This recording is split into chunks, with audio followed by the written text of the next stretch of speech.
Most people have seen the Milky Way without ever seeing the Milky Way. They have seen the pale river stretched across a dark sky, a soft spill of light over mountains, oceans, deserts, power lines, sleeping cities, a band so familiar in photographs that it almost stops feeling strange. It is beautiful. It is real. And it is not the thing itself, because the first fact that matters is also the one your eyes cannot tell you. The galaxy you live in is not mainly the stars you can see. It is not primarily that bright band overhead. The visible Milky Way is only the thin luminous fraction of something far larger, far heavier, and far less intuitive than human sight was built to understand. What crosses the night is not the whole of home. It is only the part of home that shines. If you could rise above the Earth, then above the Sun, then above the crowded plane of the galaxy itself, the first shock would not be brightness. It would be concealment. The Milky Way would stop looking like a heavenly river and start looking like a clue, a narrow, glowing interior suspended inside a much larger gravitational structure whose true body cannot be seen directly at all. That is the fracture at the center of this story. When most people ask how massive the Milky Way is, they think they are asking for a number, something grand but manageable, something to admire for a moment before the mind steps back. 1 trillion solar masses, give or take. It sounds almost clinical when said that way. A technical answer, an astronomer's answer. But numbers like that become dangerous when you actually let them land. 1 trillion solar masses does not mean the galaxy contains a neat parade of visible suns stretching in all directions until the imagination gives out. It means the total gravitational mass of our home is roughly equal to about 1 trillion suns, while only a minority of that appears in stars, glowing gas, dust, planets, stellar corpses, and every other form of ordinary matter that light allows us to notice. The rest is not absent. The rest is hidden. And that changes the emotional character of the question completely, because now the Milky Way is no longer just a large object. It becomes a place whose deepest reality is withheld from sight, a structure that reveals itself only indirectly, through motion, through orbital behavior, through the fact that visible matter alone is not enough to explain what the galaxy is doing. The galaxy overhead is real. It is also a disguise. Even the visible portion is already large enough to injure intuition. The stellar disk spans roughly 100,000 light-years, perhaps more depending on how its edge is defined. Light, the fastest thing the universe permits, takes about 100,000 years to cross it.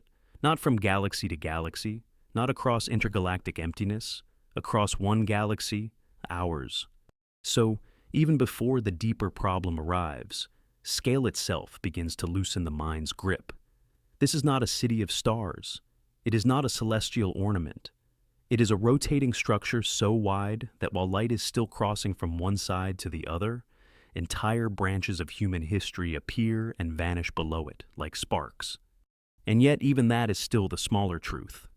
Because if the Milky Way were only what it looked like, a bright disk, a central bulge, spiral arms brightened by young stars and dust, its visible mass would not be enough.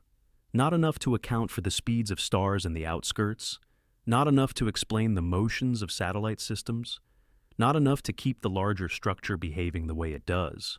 This is where astronomy becomes something more unsettling than admiration. It becomes contradiction. For a long time, human beings trusted sight more than almost anything.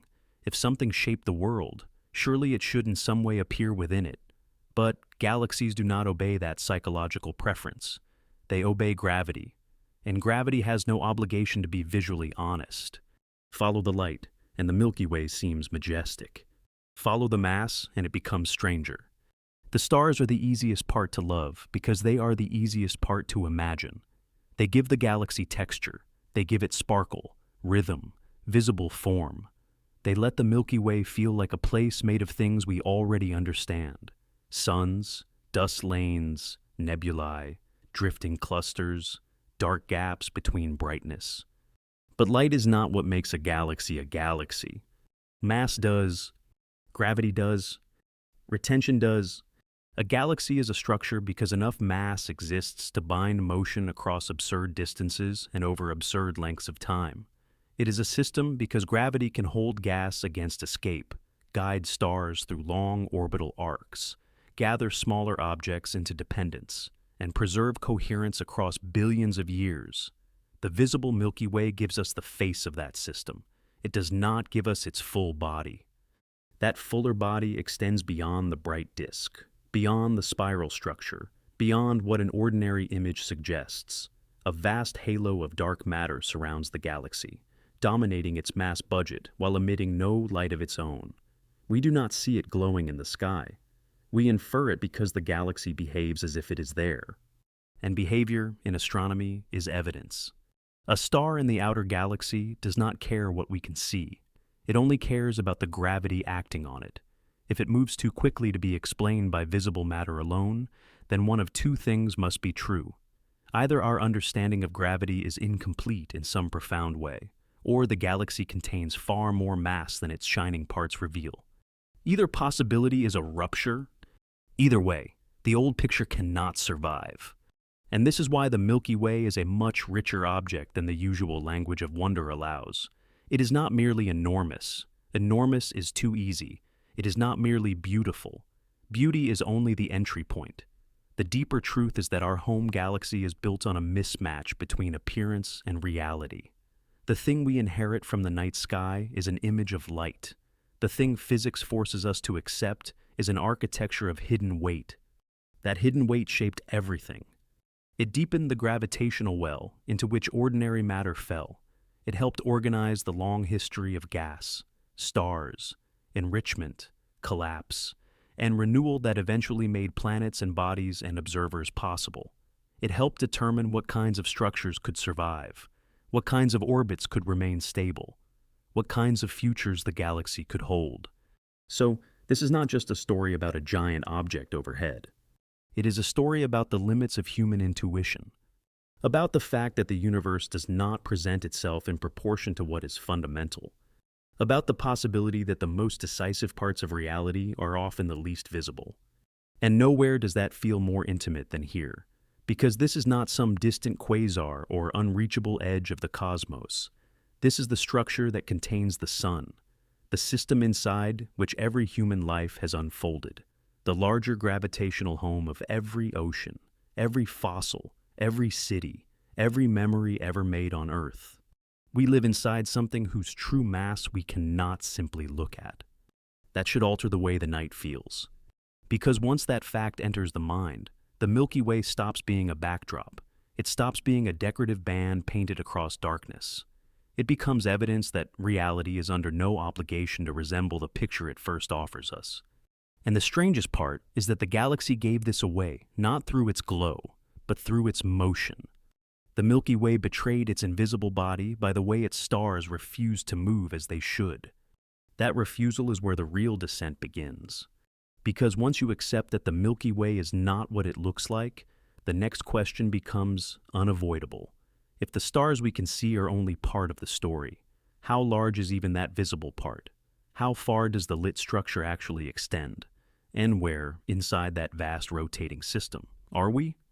The easiest mistake is to imagine the galaxy as a picture, a spiral photograph, a bright central bulge, elegant arms curling outward in a clean design, a cosmic object held at a distance, finished and symmetrical, easy to absorb in a glance.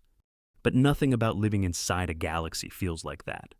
From here, inside the disk, the Milky Way is not an object hanging in front of us. It is an environment. We do not look at it the way we look at a mountain or a storm.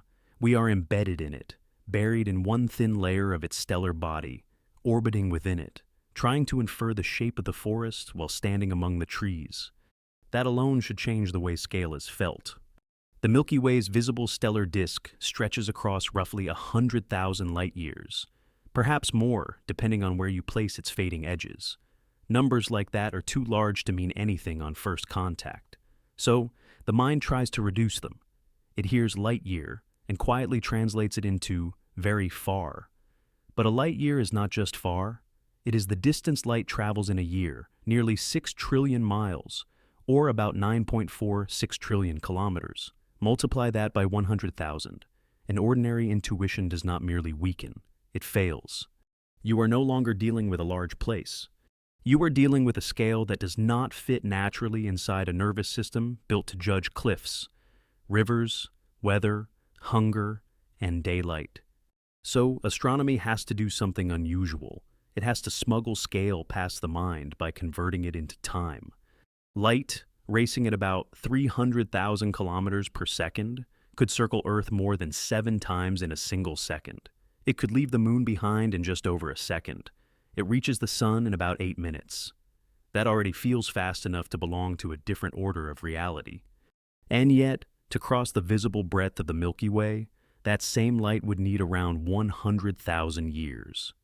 Not because it slowed, because the galaxy is that wide. When that light began its journey from one side of the disk to the other, Homo sapiens did not yet exist in any recognizable form. Entire human civilizations would rise, vanish, erode into dust, and leave no memory at all before the crossing finished. Languages, religions, empires, borders, technologies, extinctions, revolutions, myths, and names, all of it would occur inside a time interval that, on galactic scales, is still just one beam of light crossing one visible structure. Before the Milky Way becomes strange, it first becomes too large for the mind to hold. And even that visible disk is not evenly alive. It is not a flat, static platter of stars arranged in neat geometric order. It is a dynamic rotating body with spiral structure, gas clouds, star-forming regions, old stellar populations, dark dust lanes, and long arcs of motion crossing millions of years. Some regions burn bright with young, hot stars. Some glow more softly with older suns. Some are veiled behind curtains of interstellar dust, thick enough to hide entire regions from visible light. The galaxy is not a painted spiral. It is weather on a scale of stars. Our own sun lives far from the center, around 26,000 light-years out, in a minor spiral feature often called the Orion Arm or Orion Spur, not in some grand central throne room, not in one of the most violent stellar nurseries, but in a comparatively ordinary suburb of the galactic disk. Even that sentence is deceptive, because ordinary becomes an unstable word inside a structure like this. The sun is ordinary only in the sense that many stars are not much unlike it. Its location is ordinary only in the sense that it is not unusually close to the galactic center, where radiation, density, and gravitational complexity intensify. But the scale of that address is still severe. 26,000 light-years from the center means that if the Milky Way were somehow reduced to a disk 100 meters across, the sun would still sit dozens of meters from the middle, orbiting in the outer half of the system, not at the edge, not near the core, suspended in one lane of a structure so broad that even simplified models struggle to make it feel physical. And the sun is not sitting still there. Nothing in the galaxy is. Our solar system is orbiting the galactic center at roughly 220 kilometers per second, give or take, depending on the model and local motion. That is about 800,000 kilometers per hour, fast enough that the Earth, the moon, the oceans, every forest, every cathedral, every battlefield, every child asleep under a roof tonight are all being carried through the galaxy at a speed no human body can sense. We do not feel it because motion without local change does not announce itself. That may be one of the deepest habits of reality. The most consequential motion often arrives without sensation. At this speed, the sun completes one orbit around the Milky Way in roughly 225 to 250 million years. This is sometimes called a cosmic year or galactic year, though the phrase sounds almost too gentle for what it describes. One full lap around the galaxy takes so long that the last time the sun was in anything like its current galactic position. Dinosaurs still ruled the Earth, continents wore different shapes, mammals were marginal, flowers were young. The Earth is not merely in space. It is drifting through an ancient current, and that current is part of why the galaxy becomes hard to picture, honestly. On human scales, home suggests stillness. It suggests a fixed place with a stable frame around it, but the Milky Way is home only in the older, harsher sense. not a shelter from motion, but the larger stream of motion that contains you. Everything we have ever called history happened while the solar system moved through one small segment of a galactic orbit. Everything we call civilization is a flicker during one turn. That alone would make the Milky Way worth contemplating, a stellar disk 100,000 light-years wide, with hundreds of billions of stars, carrying our system at hundreds of kilometers per second through an orbit that takes longer than complex animals have existed. If the visible galaxy were the whole galaxy, it would already be enough to break ordinary scale. But this is where the visible Milky Way becomes almost misleadingly satisfying, because it is large enough to impress us before it is strange enough to unsettle us. The human mind is very willing to stop at grandeur. It hears that the galaxy contains perhaps 100 billion stars, maybe far more depending on definition and hidden populations, and it experiences the appropriate failure of scale. It hears that the sun takes hundreds of millions of years to complete one orbit, and that failure deepens. It hears that dust clouds can hide entire stellar regions, and that the center lies behind thick curtains of obscuring matter, and the galaxy begins to feel layered, complicated, majestic. But majesty is not yet the rupture. A vast visible disk does not, by itself, force a new model of reality. It only enlarges the old one. To understand why the Milky Way had to be reimagined, scale is not enough, beauty is not enough. Even motion, at first glance, is not enough. What matters is a specific kind of motion. Expected motion, motion that should have changed one way and did not. Because if gravity came only from what we could see, from the luminous stars, the visible gas, the glowing central regions, and the dust-laced spiral structure, then the outer parts of the galaxy should behave in a way that seems almost obvious. Farther out, where less visible mass lies inside your orbit, stars should orbit more slowly. The galaxy should thin into dynamical obedience. The outskirts should begin to ease off. That is what intuition says. That is what simple gravitational reasoning suggests. And that is not what the Milky Way does. The farther astronomers looked into the galaxy's outer reaches, the less willing the stars were to slow down. That failure was not subtle. It did not arrive as poetry. It arrived as a mismatch between what the galaxy looked like and what the galaxy was doing. If most of the Milky Way's mass were concentrated in the stars, gas, and dust we can actually see, then the outer galaxy should behave a little like the solar system. In the solar system, most of the mass sits in the sun, so the farther a planet is from the center, the slower it moves in its orbit. Mercury races, Neptune drifts. Distance eases the grip. The pattern is not mysterious. Gravity weakens with separation, and orbital speed falls accordingly. That expectation was not a careless guess. It was the obvious starting point. A galaxy is more spread out than a solar system, yes, but if visible matter still dominated the mass budget, then beyond the densest regions, the rotational speeds of stars and gas should begin to decline. The outer disk should loosen. The edge should move with less urgency than the inner regions. Instead, the galaxy behaved as though the gravitational pull kept going. Stars far from the center did not slow nearly as much as the visible mass predicted they should. Clouds of gas orbiting in the outer reaches kept moving at speeds that made little sense if the Milky Way were only what it appeared to be. The galaxy was acting heavier than it looked. And once that fact appears, everything changes. Because this is not one of those scientific revolutions born from a single dramatic image. It is more severe than that. It emerges from curves on a graph, from velocity measurements, from an unwillingness of matter to obey the visual story we wanted to tell about it. The Milky Way was not merely large. It was dynamically dishonest. To see why this mattered so deeply, it helps to strip away the romance and look directly at the mechanism. An orbit is a negotiation between inertia and gravity. A star wants to continue moving forward. Gravity bends that motion inward, forcing the star into a path around the galactic center. The faster the star moves, the stronger the inward gravitational pull required to keep it bound. So, orbital speed is never just a descriptive detail. It is an announcement. It tells you how much mass must be present inside that orbit to hold the star where it is. Motion reveals weight. That is the principle that turned the Milky Way into evidence. Astronomers cannot place the galaxy on a scale. They cannot step outside it and weigh it whole, but they can watch how matter moves within it.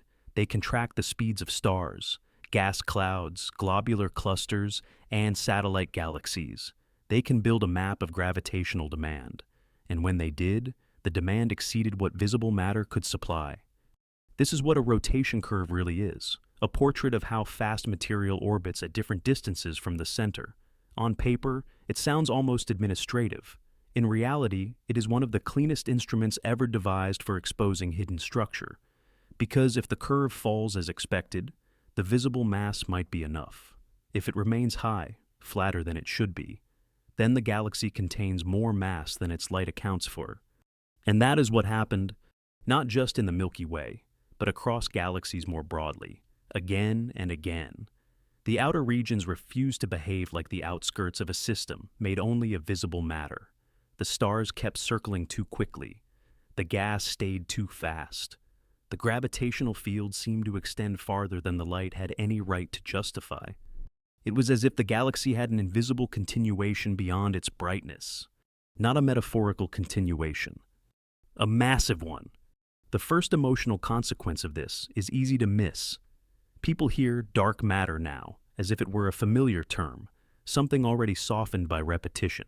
But to arrive at that conclusion honestly is to experience a very particular kind of unease. It means accepting that the visible universe may be systematically misleading at the scale of galaxies. It means that light, which feels like revelation, may only trace the surfaces of deeper structures. It means that what is easiest to observe is not necessarily what is most important. The stars are not lying. They are testifying. They are telling us that something else is there. And the farther out we listen, the harder that testimony becomes to dismiss. Imagine standing at the edge of a city at night, seeing light spread across neighborhoods and roads, and using those lights to infer the city's size. Then imagine discovering that traffic at the outskirts is moving as though whole districts exist beyond the darkness. Districts with mass and influence, but almost no visible illumination. The lights would still be real. They would still tell you something, but they would no longer define the place. They would only mark the inhabited skin of a deeper infrastructure. That is the Milky Way after the rotation problem. The bright disk remains. The old confidence in brightness does not. This is why the outer galaxy matters so much.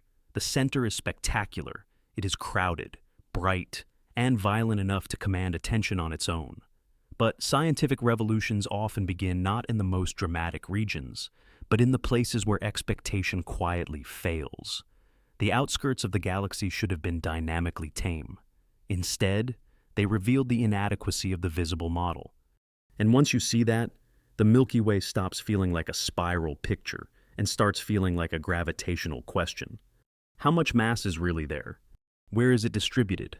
What kind of structure can hold outer stars in these faster-than-expected orbits? This was not a matter of tweaking a few numbers. The discrepancy was too large, too persistent, too structurally important. You could add up the stars, you could estimate the gas, you could include dust, stellar remnants, black holes, the central bulge, the visible disk. It still was not enough. The luminous Milky Way, by itself, could not account for its own motions. Something larger had to exist. Something extended. Something mostly dark. And this is where the conceptual break becomes more than technical. Because in ordinary life, hidden things usually matter less than visible ones. The visible wall is what stops you. The visible fire is what burns you. The visible object is what occupies space in your awareness. Human intuition evolved in a world where appearance is often a workable proxy for significance. Galaxies punish that intuition. At galactic scale, the decisive component may be the one that does not glow at all. That is a hard thought to absorb because it does more than revise astronomy. It attacks a habit of perception. It tells us that the universe can be governed by structures that scarcely announce themselves except through consequences, not through color, not through brilliance, through motion, through retention, through the refusal of stars to fly apart. And once that possibility is allowed into the mind, the familiar image of the Milky Way begins to collapse inward. The spiral arms become surface detail. The bright band in the night sky becomes a local expression of something larger and darker. The galaxy you thought you were asking about, the visible galaxy, turns out to be only the readable layer of a much deeper system. A system with an immense halo surrounding it. A halo not made of glowing stars, but of unseen mass extending far beyond the visible disk. That realization did not answer the original question. It matured it, because now, how massive is the Milky Way no longer means how much stuff can we count in the sky. It means what kind of invisible structure must exist for this galaxy to behave the way it does. And that is a much colder question. It leads away from the comfort of images and into the logic of inference, away from the bright disk and toward the huge dark envelope that seems to cradle it, away from the stars as the main event and toward the possibility that the stars are only the inner fire of a much larger gravitational body. The edge of the galaxy was moving as if it knew about mass no one could see. That was the clue. The next step was to ask where that hidden mass lived. It could not live in the stars. That was the first thing the numbers forced astronomers to concede. You can add more stars if you like. You can hide some behind dust, bury some in the glare of crowded regions, account for dim red dwarfs, white dwarfs, neutron stars, black holes, cold gas, warm gas, hot gas, drifting dust, shattered remnants, failed stars. You can be generous with the visible inventory. The problem does not go away. Ordinary matter, in all its familiar forms, still falls badly short of the gravitational demand. The Milky Way was not just undercounted, it was underseen. And that distinction matters, because undercounting is a bookkeeping problem. Underseeing is a problem of reality itself. It means the galaxy is built from a component that does not reveal itself the way ordinary matter does. No glow, no reflection, no obvious silhouette against the dark. Just influence, just pull, just the silent fact that stars on the outskirts keep moving as though an enormous extra structure surrounds them. This is where the idea of dark matter enters the story, and it is important to handle it with discipline. Dark matter is not a mystical substance inserted to rescue a bad theory. It is the name we give to whatever mass component appears to dominate galaxies and larger cosmic structures while interacting extremely weakly, if at all, with light. We infer it because the gravitational consequences are measurable. We do not yet know its fundamental nature with certainty. That uncertainty is real. The evidence for the missing mass problem is strong. The identity of the dominant invisible component remains one of the major open questions in physics. That combination, strong evidence, incomplete explanation, is what gives the subject its peculiar weight. The galaxy is telling us something true before we know, in the deepest sense, what that truth is made of. And once you accept that, the Milky Way becomes harder to look at innocently, because the visible disk no longer reads as the body of the galaxy. It reads as a thin, bright layer nested inside a much larger halo of unseen mass. The stars are not the whole structure. They are the illuminated interior. The thing you photograph is not the thing that dominates the galaxy's mass budget. It is the part ordinary matter allows us to witness from within. The Milky Way was not bigger than we thought. It was less visible than we thought. That is the real inversion. For centuries, astronomy trained itself on light. That was only natural. Light carries information. It lets us detect stars, measure spectra, infer temperature, motion, composition, distance. It is the medium by which most of the universe first becomes available to us. But galaxies force a humiliating refinement of that trust. Light tells us where the ordinary matter is. It does not necessarily tell us where most of the mass is. And mass is what governs the long-term architecture. Mass determines how deep the gravitational well becomes. It determines how strongly gas can be retained instead of drifting away. It determines how quickly stars orbit, how securely satellite systems remain bound, how merger histories unfold, how structure survives over billions of years. A galaxy is not defined by what is most photogenic. It is defined by what has enough gravitational authority to hold everything together. That authority, in the Milky Way, far exceeds the visible inventory. So imagine the old mental picture breaking apart. The classic spiral image remains useful, but only up to a point. A bright central bulge, flattened disk, spiral arms traced by stars, gas and dust. Beautiful, yes. Real, yes. Complete, no. Wrapped around that luminous structure is a far larger, more diffuse, more massive halo.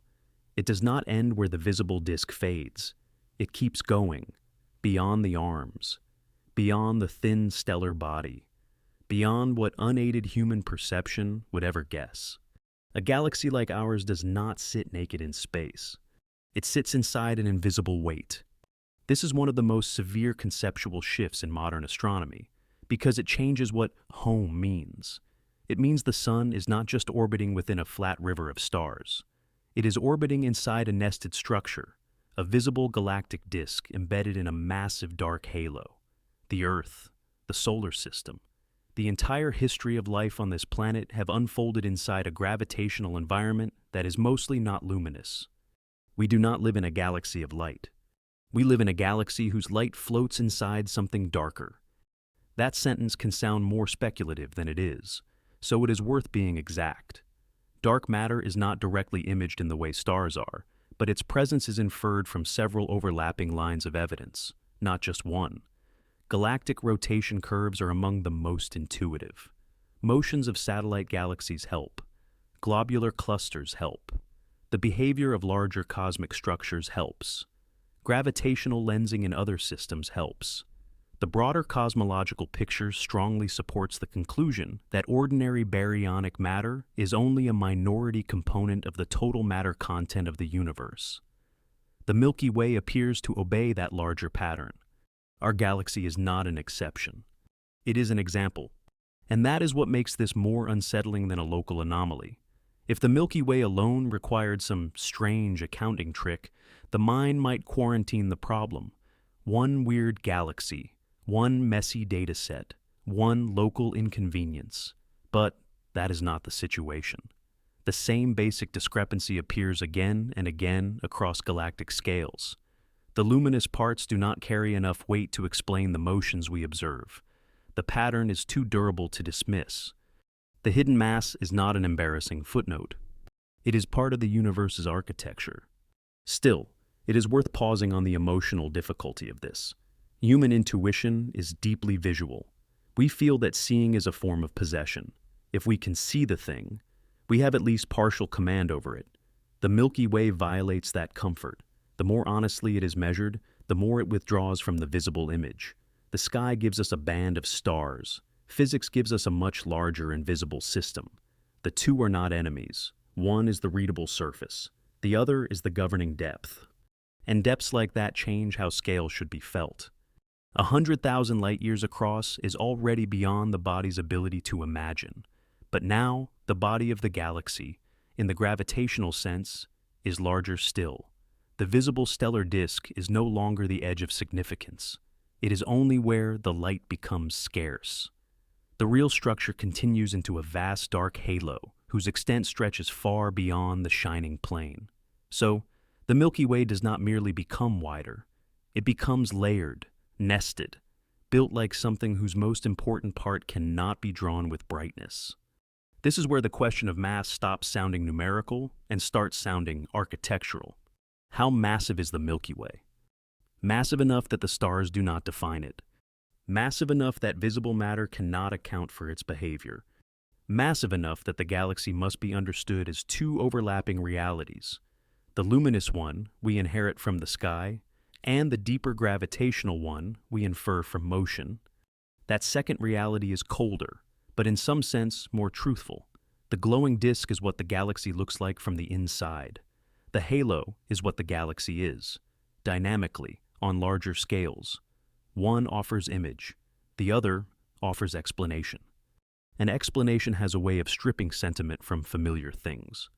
The Milky Way becomes less like a celestial painting and more like a machine of retention, a structure deep enough to hold stars in orbit for billions of years, deep enough to keep gas from escaping too easily, deep enough to gather, absorb, and dominate smaller companions.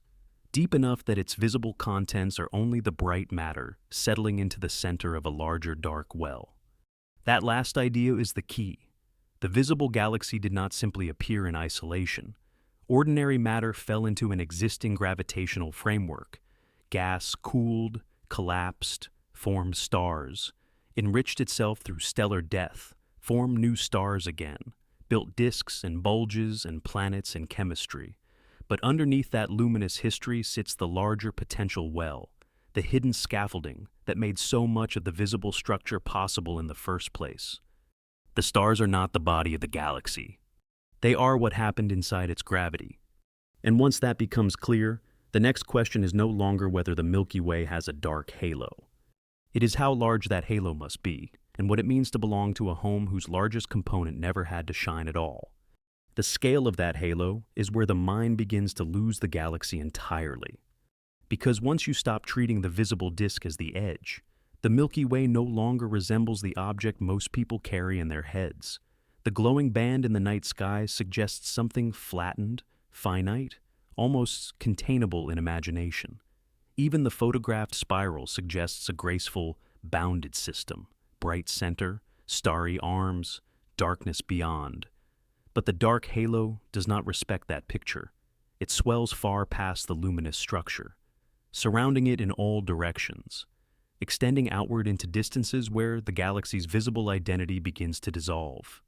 This is the part of home that has no light, and yet it is likely the largest part. Astronomers debate the exact extent because the halo does not come with a sharp visible edge.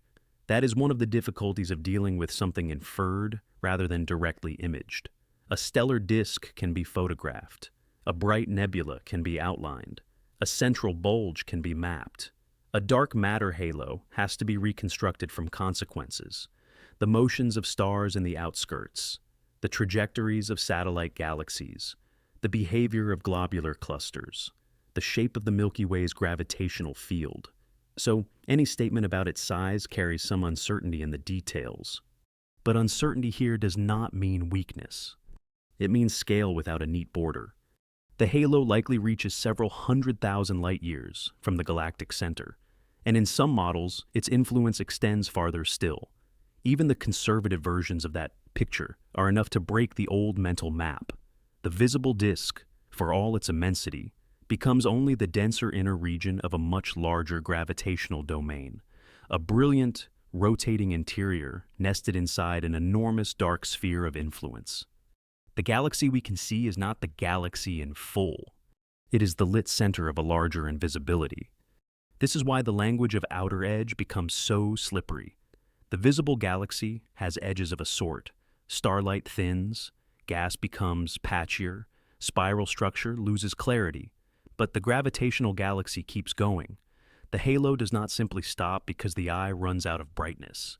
It continues as a deepening field of hidden mass, holding sway over satellites, streams, and orbits far beyond the main disk. A halo like that changes what it means to belong to a galaxy. The sun is not merely orbiting inside a flat scatter of stars. It is moving within a gravitational well whose most important boundaries are not marked by light at all.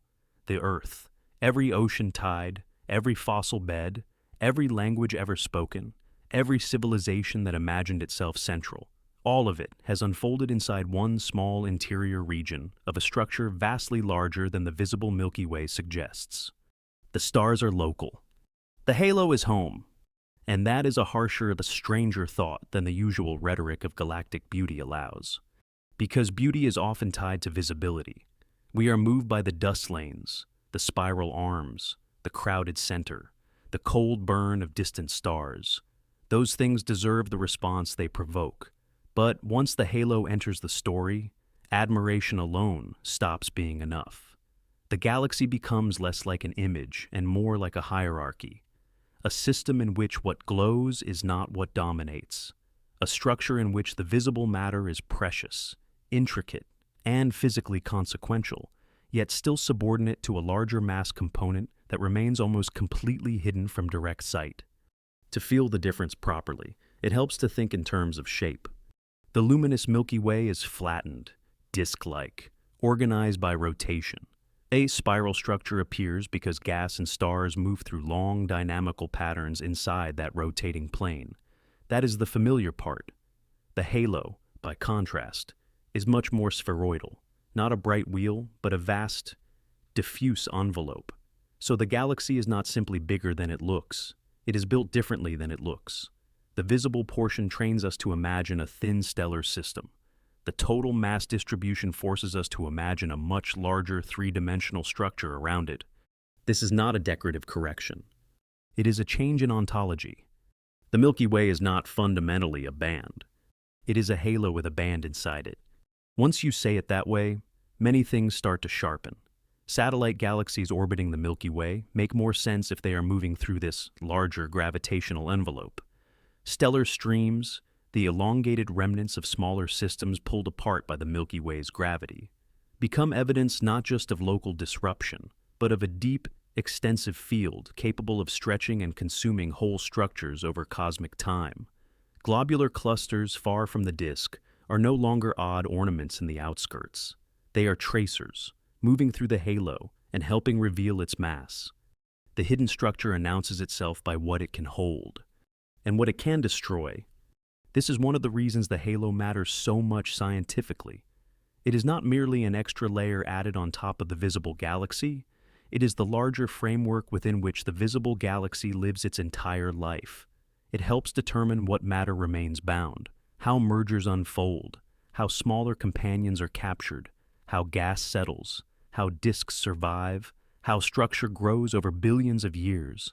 If you remove the visible stars from a galaxy like ours, you would erase its beauty. If you removed the dark halo, you would erase the deep gravitational architecture that made that beauty possible in the first place. The halo is not the afterthought.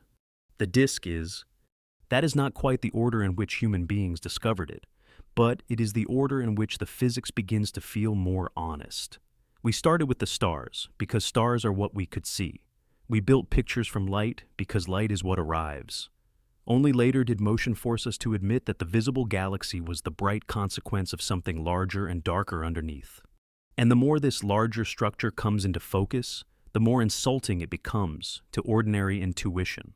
Human beings evolved in a world where the substantial thing generally occupies visible space. A tree is there because you see trunk, bark, leaves, shadow. A mountain is there because it blocks the horizon. A wave is there because it rises. At galactic scale, that instinct begins to fail catastrophically. The most massive part of the galaxy does not rise into view. It does not blaze. It does not announce itself in color or surface. It is present as persistence, as orbit, as gravitational demand. The halo is a fact made legible by consequences. That may be why it feels so cold. Not because coldness is literally the right physical term for dark matter, but because it strips away the emotional comfort of appearances. It tells us that the night sky, for all its splendor, is not an honest inventory of our surroundings. It gives us the embered interior. It hides the larger body. And once you accept that, the question of mass changes again. It becomes less about counting objects and more about understanding a gravitational empire. How deep is the well? How far does its rule extend? How much unseen matter is required to bind this whole system together and shape its long history? The answer is not perfectly pinned down. Different methods yield somewhat different estimates. The Milky Way's total mass is still measured within a range, not a single immaculate number. But the range itself is already enough to alter the imagination. We are not living in a stellar ornament. We are living in a system whose mass is on the order of 1 trillion suns, perhaps more, and whose visible matter is only a minority share of that whole.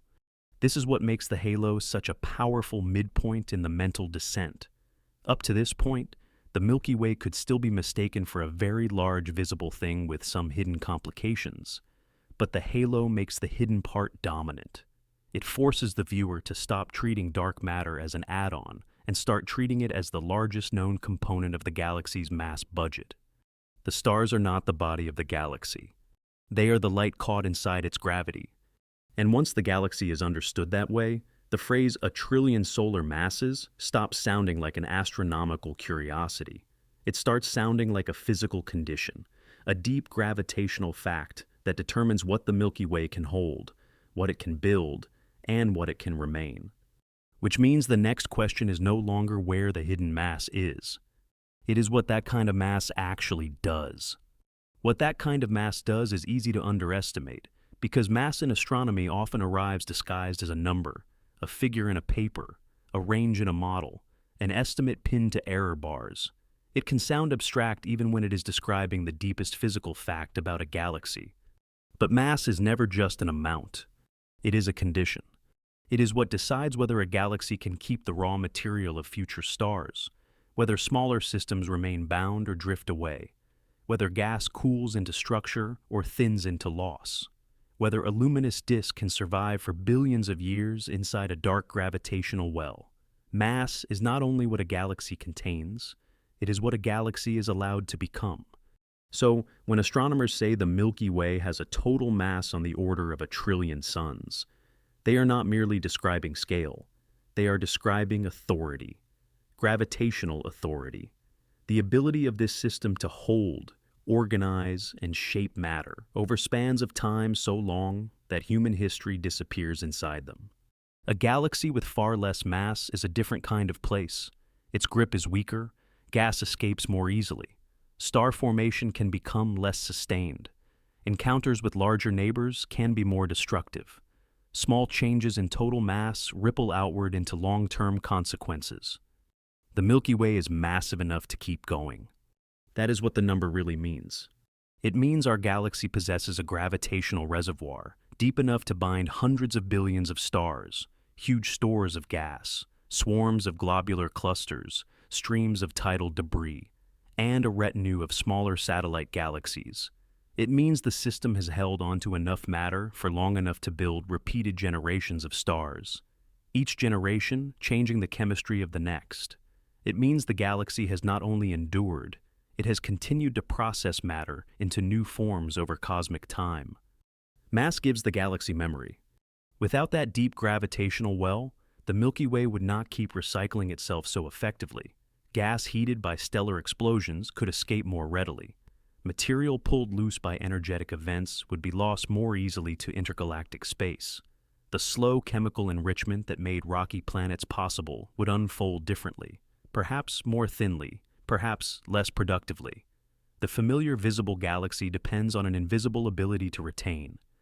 That is one of the strangest features of the Milky Way.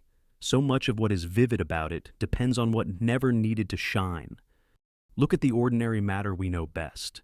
Hydrogen clouds collapsing into new stars, massive stars burning hot and short, then dying in violence, supernovae seeding surrounding gas with heavier elements, later generations of stars forming from enriched material, planets condensing out of disks of dust and gas around young suns, iron in blood, oxygen in air, silicon in rock, carbon in cells. None of that story floats free. It happens inside a galactic environment whose total mass determines how much material remains available, how strongly it is retained, and how long the large-scale structure can keep renewing itself. The galaxy does not merely contain matter. It keeps matter from being finished too quickly. That matters because stars are extravagant engines. They flood their surroundings with radiation. Massive ones tear at nearby gas with stellar winds.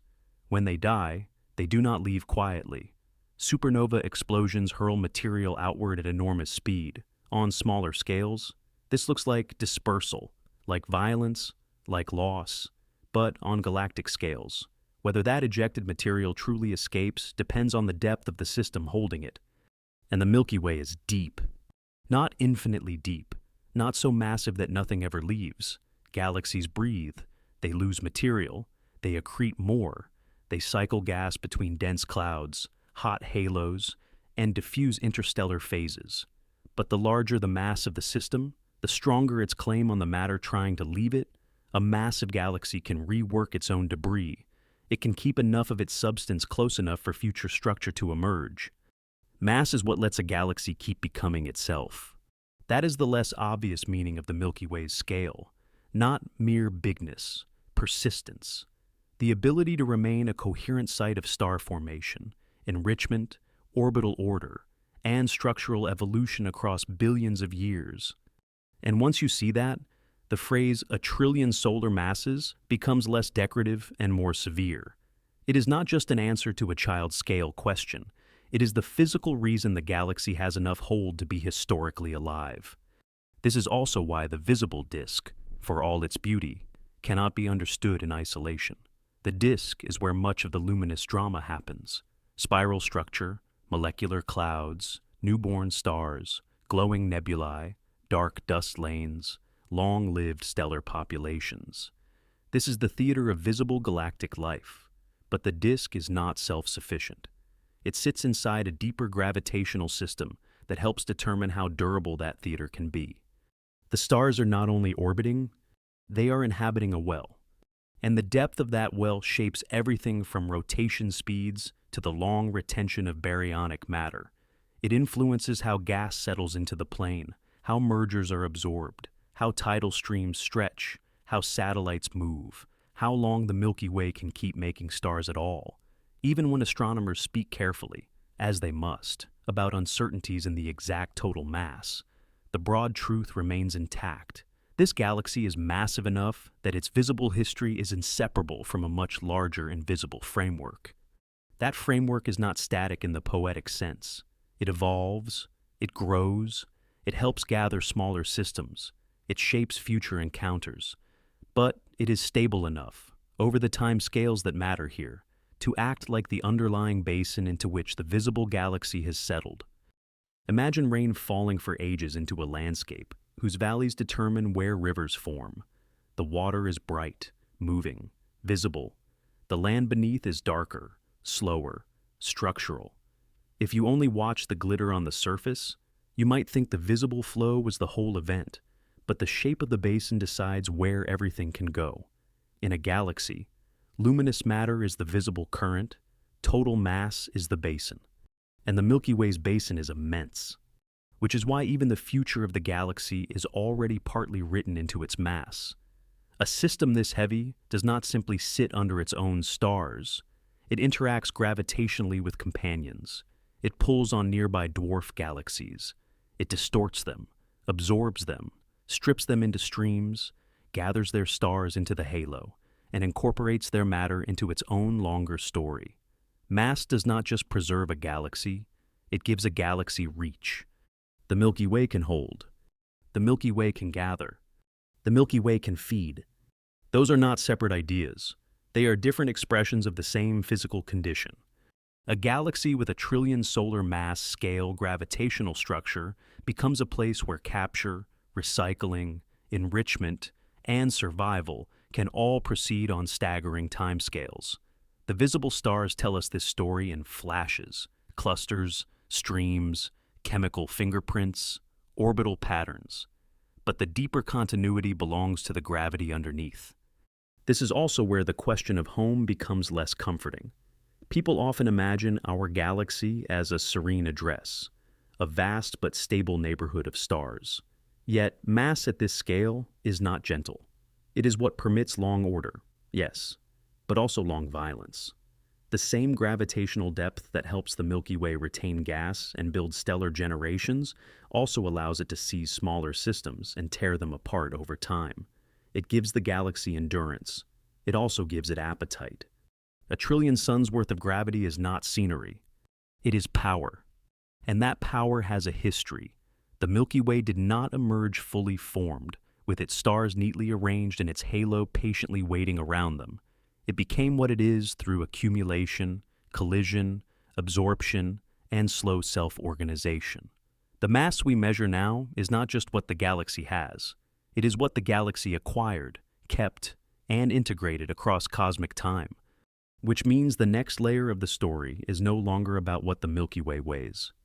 It is about how a structure that massive came to exist at all. It did not come into existence the way a building comes into existence. There was no clean moment when the Milky Way was assembled, finished, and left standing in the dark. Galaxies like ours are not constructed. They are accumulated. That distinction matters because the word galaxy can make the thing sound singular, almost self-contained. One object, one spiral, one coherent body of stars. But the Milky Way is not the product of a single uninterrupted act of formation. It is the surviving result of repeated capture, merger, disruption, collapse, and retention. Its present mass is not only the sum of what it began with, it is also the record of what it consumed.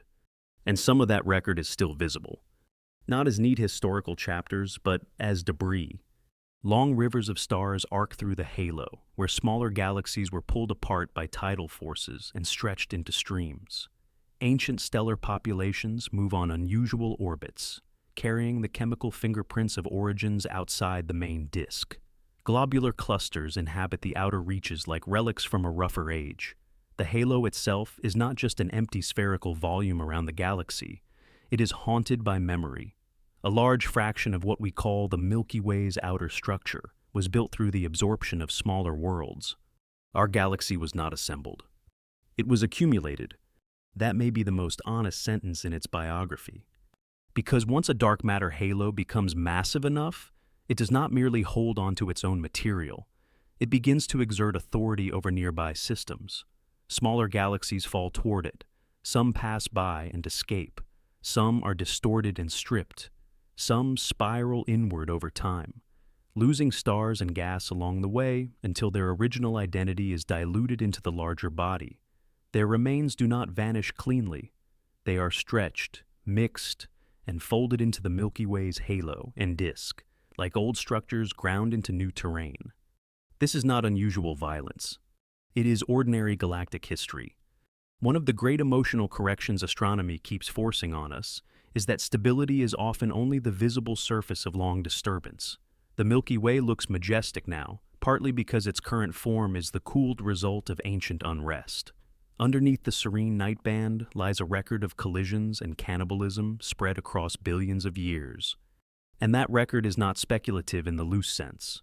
It is written in stellar streams, in orbital dynamics, in the chemistry of stars, in the spatial distribution of old populations, in the traces uncovered by modern surveys that can map vast numbers of stars with unprecedented precision. The details are still being refined, but the broad picture is no longer in serious doubt. The Milky Way grew not only by forming stars from its own gas, but by taking in smaller companions and incorporating their matter into itself. A galaxy like ours grows by feeding. One of the clearest examples is the Sagittarius dwarf spheroidal galaxy, a smaller system currently being torn apart by the Milky Way's gravity. It is not approaching as a clean, intact object waiting for some future event. The event is already underway. The Milky Way's tidal forces have been stretching Sagittarius into long, stellar streams that wrap around the galaxy. What was once a more compact dwarf galaxy is being unmade and redistributed. Its stars are becoming part of the larger system's extended structure. There is something cold about that process because it is so patient. Not an explosion, not a sudden annihilation, a long gravitational undoing. A smaller galaxy pulled beyond the limit of its own coherence and slowly rewritten into the halo of something larger. This is how mass behaves over cosmic time. Not with intention, not with malice, but with consequences so slow and immense that they can feel almost geological in the imagination. And Sagittarius is not the only clue. Evidence suggests that the Milky Way's history includes earlier, more consequential mergers, events large enough to reshape stellar populations and leave enduring imprints in the halo and inner structure. One of the most discussed is an ancient merger sometimes referred to as Gaia Enceladus, or the Gaia sausage, identified through the motions and properties of stars that appear to carry the signature of a once separate system. The name is modern, the event is old. A substantial galaxy appears to have collided with the young Milky Way billions of years ago, contributing stars to the halo and altering the developing structure.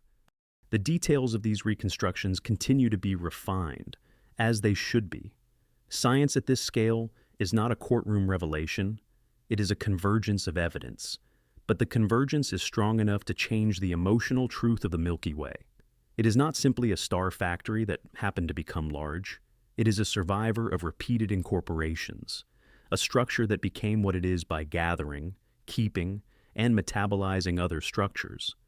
Even the word metabolizing is not entirely misplaced. Because absorbed matter does not remain conceptually separate forever, Stars from swallowed companions become part of the halo. Gas can be redistributed, heated, cooled, mixed. Dark matter from smaller systems contributes to the larger halo's mass. Over time, identity blurs. The Milky Way does not carry little museum labels inside itself saying this star came from here, this stream from there, this cluster from that lost dwarf galaxy. Instead, it carries gradients, scars, patterns, and motions that careful observation can decode. The halo is not empty. It is sedimented history. And history like that changes the meaning of galactic mass. A trillion solar masses is not merely what the Milky Way weighs now. It is also the measure of how much structure this system has been able to gather into itself across cosmic time. The deeper its gravitational well, the more authority it has to strip, capture, retain, and integrate. Mass is not just a present tense property, it is a long-term power to survive encounters and turn them into growth. That idea becomes easier to feel if you stop imagining the galaxy as a fixed object and start imagining it as a flow. Not flow in the sense of smoothness, but in the sense of ongoing incorporation. Gas falls in, stars orbit, satellite galaxies approach. Some are pulled apart, some contribute material. The disk keeps rotating. The halo keeps storing traces of old violence. The visible galaxy looks coherent because the timescales are too long for the eye, not because the system was ever truly still. This is one of the reasons the Milky Way feels different once you know too much about it. The beautiful band in the sky remains beautiful, but it also begins to feel less innocent. You are no longer just looking at a home of stars. You are looking at the present face of a structure built partly from the ruins of smaller homes. The Milky Way is full of the dead. Not dead in the biological sense. Dead in the galactic sense. Former structures, former systems, former gravitational identities now stretched thin, absorbed, and made subordinate to a larger whole. That sentence is easy to overdramatize, so it is worth holding it carefully. Galactic mergers are not apocalyptic in the cinematic human sense. Stars are so far apart that even when galaxies collide, direct star-star collisions are rare. The violence is gravitational, structural, and temporal. Orbits are rearranged. Gas clouds compress and shock. Systems are tidally stripped and reconfigured over immense spans. One galaxy can cease to exist as an independent dynamical entity and continue only as contribution. That is what happened, and what continues to happen around the Milky Way. Which means our home galaxy is not just a place. It is a collection. A living archive of prior captures, a hierarchy of retained matter, a long victory of gravity over smaller forms. And this is where the galaxy stops feeling merely large and starts feeling historical. Mass is not only depth, it is biography. The Milky Way's mass gave it the power to keep its own matter, yes, but also to draw in other matter and make it part of itself. The halo is not only a dark envelope, it is also a graveyard of former independence, threaded with the remnants of smaller galaxies that came too close to a deeper well. Once that enters the picture, the viewer's position inside the galaxy becomes more charged. We are not floating somewhere in a timeless disk of stars.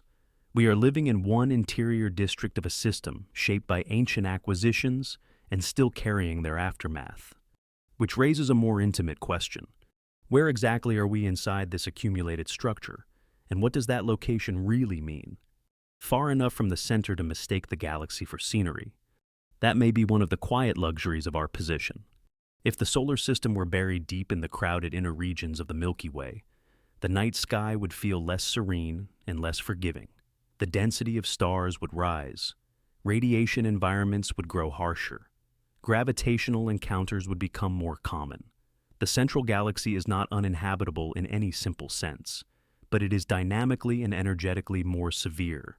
Out here, in the sun's quieter orbital lane, the galaxy is easier to survive and much harder to feel, which is why human beings could spend so long under the Milky Way and still mistake it for a painted background.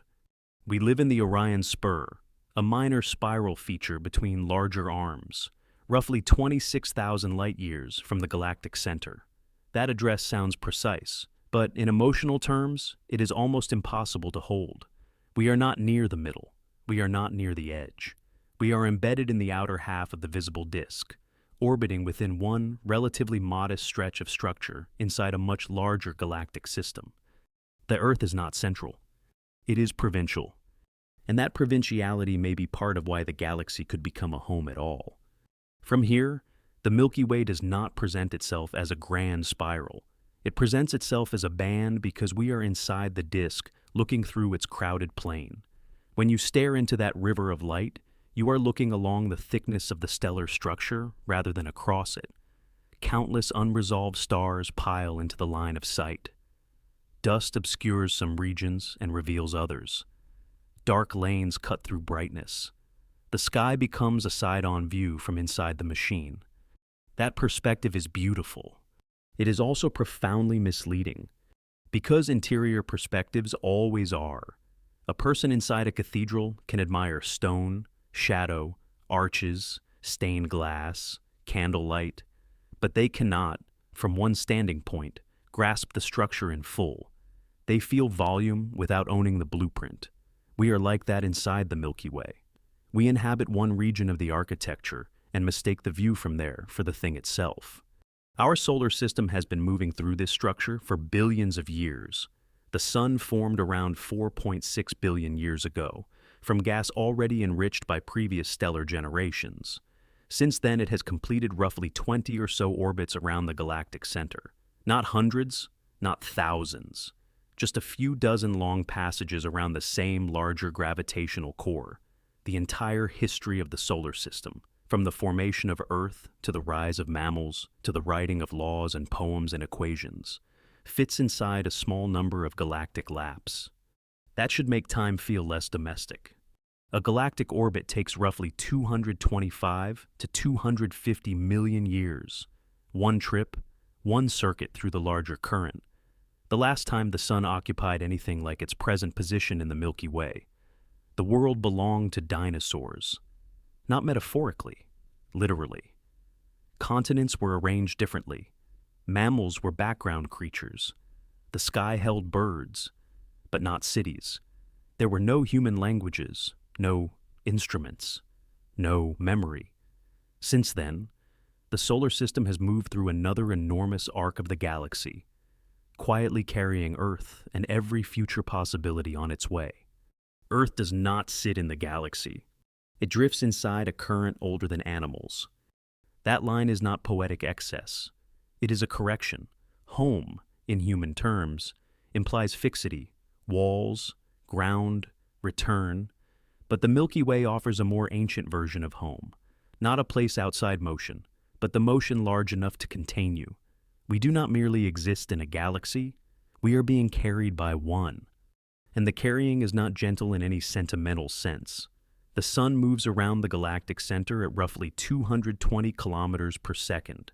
Even if the exact local number varies depending on the frame and model, the magnitude remains startling.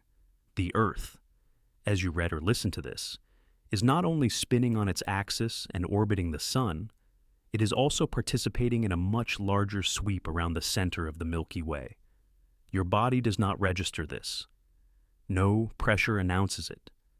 No wind forms from it.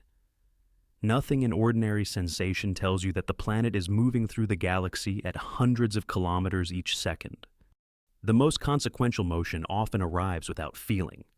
That is one reason cosmic truth is so psychologically difficult. On human scales, what matters usually pushes back. You feel heat, weight, acceleration, resistance, impact. In astronomy, enormous structures can govern your fate while remaining experientially silent. The galaxy carries us, and we do not feel carried. The dark halo surrounds us, and we do not feel surrounded. We infer both from larger patterns. And yet our specific location inside the Milky Way has consequences. We orbit far enough from the center to avoid the worst density and radiation of the inner bulge. We live in a region with access to heavy elements forged by prior generations of stars, but not in such a crowded environment that planetary systems are constantly being disrupted by near encounters. The Sun formed in a galaxy already chemically matured enough to make rocky planets, water-bearing minerals, and the long periodic table of material complexity that life on Earth would eventually exploit. This idea is sometimes flattened into the phrase galactic habitable zone, which is useful only if handled carefully. It does not mean astronomers have drawn a neat ring of guaranteed life. Real galaxies are messier than that. But it does point towards something important. Where you are in a galaxy can influence the long-term stability, radiation environment, and chemical richness available to planetary systems. Position matters. The Milky Way is not a neutral container. It is a structured environment with gradients of risk and possibility. We are living in one of its workable lanes, which means our address is neither random in emotional terms nor privileged in any mythic sense. It is a local compromise inside a much harsher, larger machine. The same galaxy that provided enough chemical enrichment and relative orbital calm for Earth's long history is also a rotating, merger-built, dark matter-dominated system that would be perfectly content to continue without us. There is no comfort in that, exactly. But there is scale. And scale becomes more severe when you realize how little of the Milky Way this local calm represents. Our solar system is a tiny interior event inside one spiral spur. That spur is one feature inside a stellar disk. That disk is one baryonic layer inside a much larger dark halo. The halo itself is one galactic structure among many in the local group. Human life unfolds in a remarkably narrow pocket of stability inside a hierarchy of systems that do not care whether we understand them. That is not pessimism. It is clarity. Because the deeper astronomy goes, the less the universe looks staged for human comprehension. It becomes lawful, elegant, intelligible in pieces, but rarely scaled to our comfort. The Milky Way is a perfect example. It gives us enough order to live, enough beauty to wonder, enough regularity to do science, and yet its real architecture remains mostly invisible. Its history is full of long violence, and our position inside it is both physically meaningful and cosmically provincial. The stars overhead are local witnesses. They are not the full structure. When you stand beneath a dark sky and see the Milky Way arching overhead, you are looking through one internal corridor of the galaxy from a particular address in its disk. You are not seeing the halo that dominates the mass. You are not seeing the full geometry of the gravitational well. You are not seeing the history of mergers written into the outer halo's streams and relic stars. You are seeing what ordinary matter looks like from inside a system much larger than the visible view admits. Which is why our position in the galaxy matters so much narratively. It is the place from which the illusion is strongest. We are close enough to the visible structure to mistake it for the whole, and far enough from the center that the galaxy can masquerade as calm. But once you know the underlying architecture, that calm changes character. It becomes local rather than global, provisional rather than absolute. A narrow region of relative quiet inside a system defined by deep gravity, ancient accumulation, and constant motion. And if our local lane can feel this stable while being carried through such a structure, then the next thing to understand is the machinery that organizes the inner galaxy itself. Because whatever else the Milky Way is, it is not drifting shapelessly in the dark. It has a center, it has a bar, it has an interior engine of motion that the sun has spent billions of years circling without ever approaching. The center is where the galaxy becomes harder to romanticize. From our distance, it is easy to imagine the Milky Way's core as a kind of glowing heart, dense, bright, perhaps even noble in the old astronomical sense, a central light source anchoring the whole spiral, a natural throne room for the galaxy. But the real center is more complicated than that, and in some ways less comforting. It is not where most of the galaxy's mass resides. The dark halo still dominates that larger account. Yet the inner galaxy is where motion becomes crowded, compressed, and impossible to ignore. It is where the visible structure thickens, where orbits become more tangled, where gas, stars, dust, and gravity form a denser, more violent interior world than anything the solar system has ever known. The Milky Way does not have a quiet heart. It has a congested one. As astronomers learn to look through dust using infrared radio, X-ray, and other wavelengths beyond ordinary visible light, the center of the galaxy gradually emerged from behind the curtain that had hidden it so effectively from direct sight. What appeared from Earth as an obscured direction in the sky resolved into a much richer interior, a central bulge of older stars, a barred structure crossing the inner galaxy, dense molecular clouds, clusters of massive stars, filaments, outflows, turbulence, magnetic complexity, and, at the very center, a supermassive black hole known as Sagittarius, a star. Even saying those words can flatten the reality. Supermassive black hole is one of those phrases modern culture has heard too often to feel properly.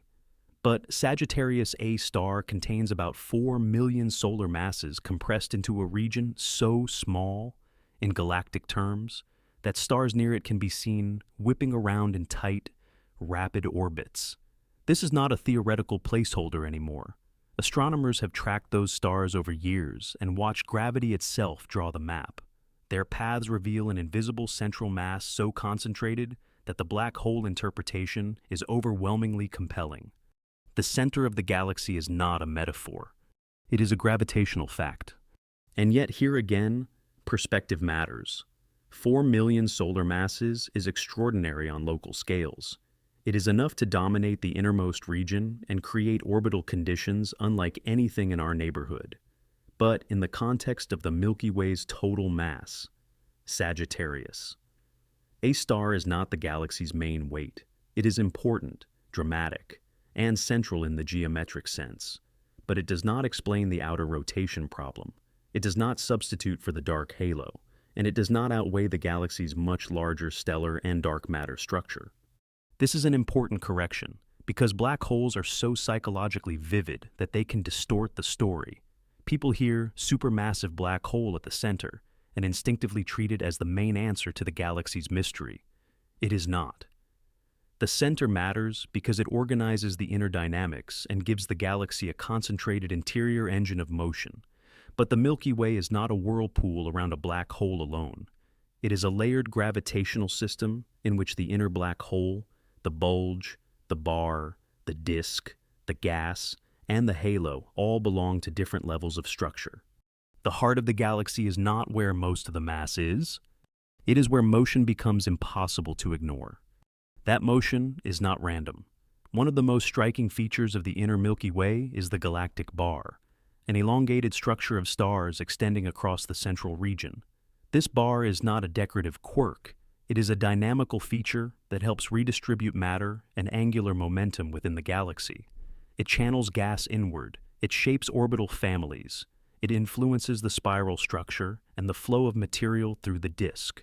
In a galaxy, form is never just appearance. Form is motion made visible. So, the Milky Way is not simply a disk with a bright lump at the center.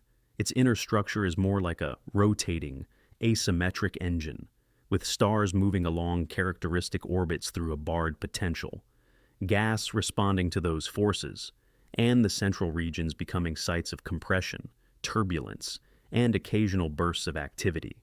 The galaxy's interior is alive with long mechanical consequence.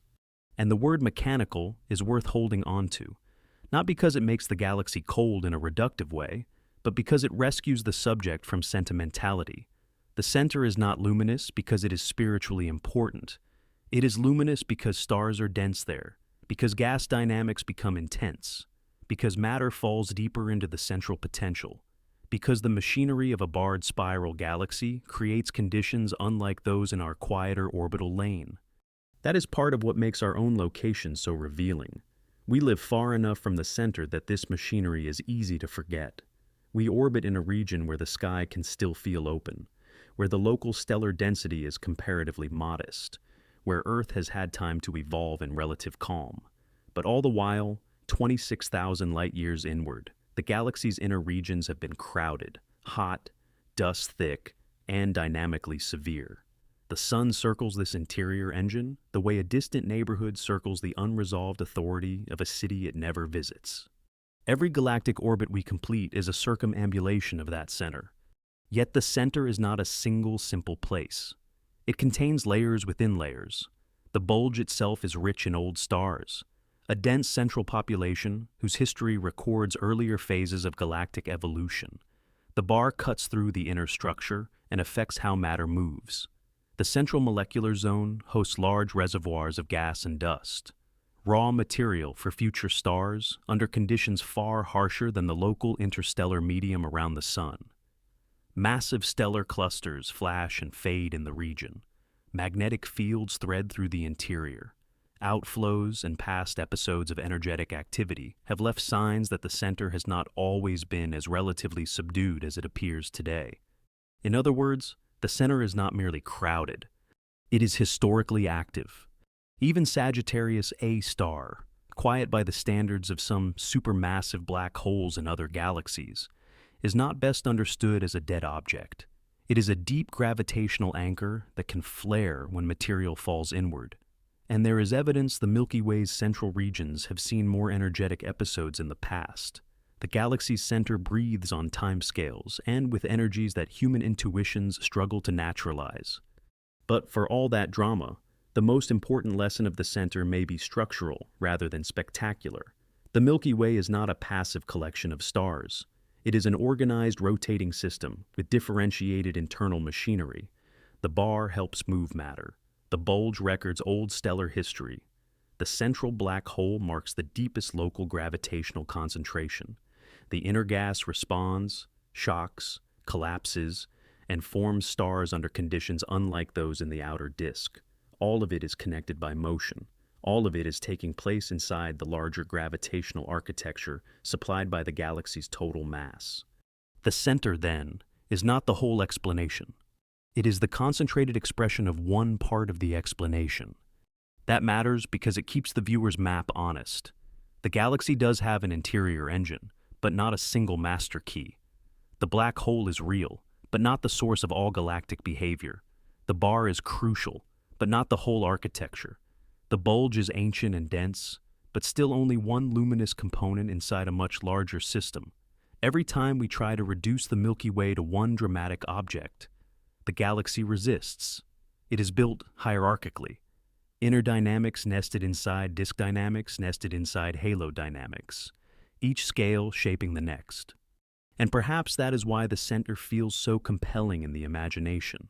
It is where the illusion of a simple galaxy fails most visibly. The elegant spiral picture gives way to a more crowded truth. Asymmetry, buried light, violent orbits, hidden structure, and a black hole that dominates locally without explaining everything globally. The closer you look, the less the Milky Way resembles an icon, and the more it resembles a system. A system not only of stars, but of matter in circulation. Because even the dense center, for all its gravity and fire, is only part of a larger galactic metabolism. The Milky Way is not made of stars alone. It is made of gas becoming stars, stars becoming debris, debris becoming future structure. The visible galaxy survives because matter keeps changing states inside it. And if the dark halo supplies the deep basin, and the inner galaxy supplies the machinery of motion, then the next thing to understand is the material itself, the gas, dust, death, and recycling by which a galaxy turns raw matter into planets, chemistry, and eventually observers. The Milky Way is not made of stars. Stars are only the bright phase. That is one of the easiest truths to lose when looking at galaxies from the outside, or imagining them from photographs. The visible image suggests permanence, spiral arms traced in starlight, a central bulge crowded with suns, dark lanes threading through the disk like fixed features of some celestial map. But a galaxy is not a static arrangement of luminous objects. It is a long material cycle. Gas becoming stars. Stars altering gas. Massive stars dying violently enough to change the chemistry of future worlds. Debris cooling, mixing, collapsing, and beginning again. The galaxy does not merely contain matter, it processes it into possibility. This is where the Milky Way becomes intimate in a new way. Up to this point, the story has been about hidden mass, gravitational structure, orbital motion, and the architecture that binds the galaxy together. But none of that remains abstract for long, because the visible matter moving through this system is the source of everything we would later call a planet, an ocean, a mountain, a bloodstream, a nervous system. The same galaxy that hides most of its mass from sight is also the place where ordinary matter is worked, generation after generation, into heavier and rarer forms. In the beginning, in the broad cosmic sense, ordinary matter was simple: hydrogen, helium, a little lithium, not much else. The early universe did not come preloaded with rocky planets, iron cores, phosphorus chemistry, atmospheric oxygen, or the long mineral and biological complexity of Earth. Those things had to be made, and galaxies are where much of that making happens. Inside stars, hydrogen fuses into helium. In more massive stars, fusion pushes onward, building heavier elements in layered interiors: carbon, oxygen, neon, silicon, iron, eventually, in the most massive cases.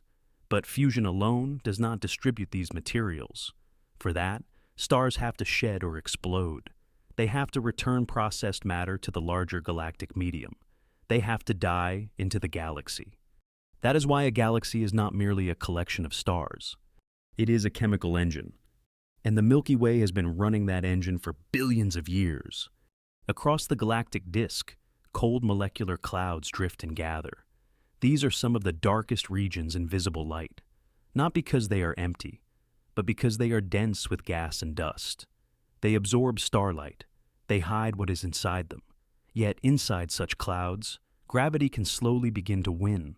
Pockets collapse, temperatures rise, protostars form. Angular momentum flattens surrounding material into disks. New stars ignite. Around some of them, planets eventually begin to assemble from the leftover dust and gas. What looks dark can be full of beginnings. That is a pattern the Milky Way repeats at every scale.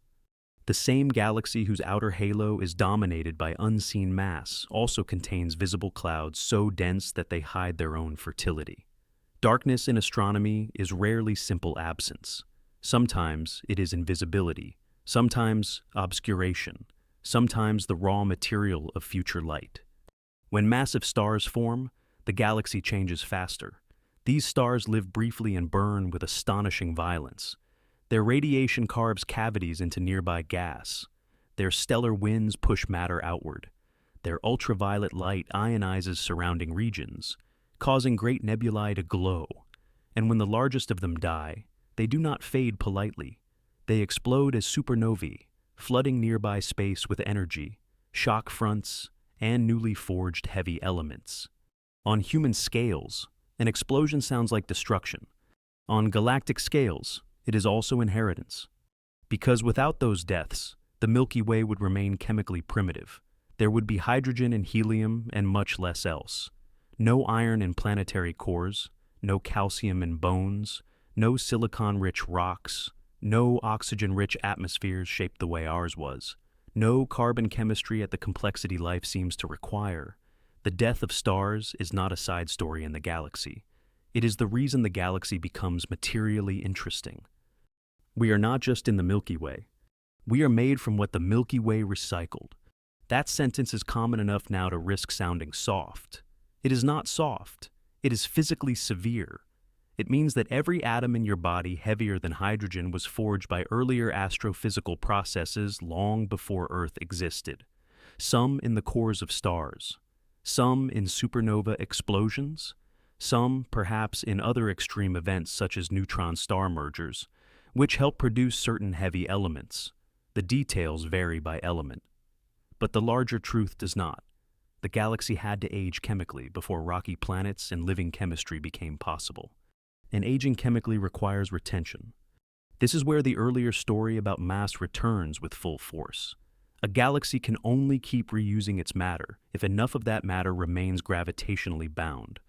Supernovae throw material out at extraordinary speeds. Stellar winds heat and disturb the surrounding medium. Radiation pressure reshapes local environments. If a galactic system were too shallow gravitationally, much of its processed matter could be lost more easily to intergalactic space.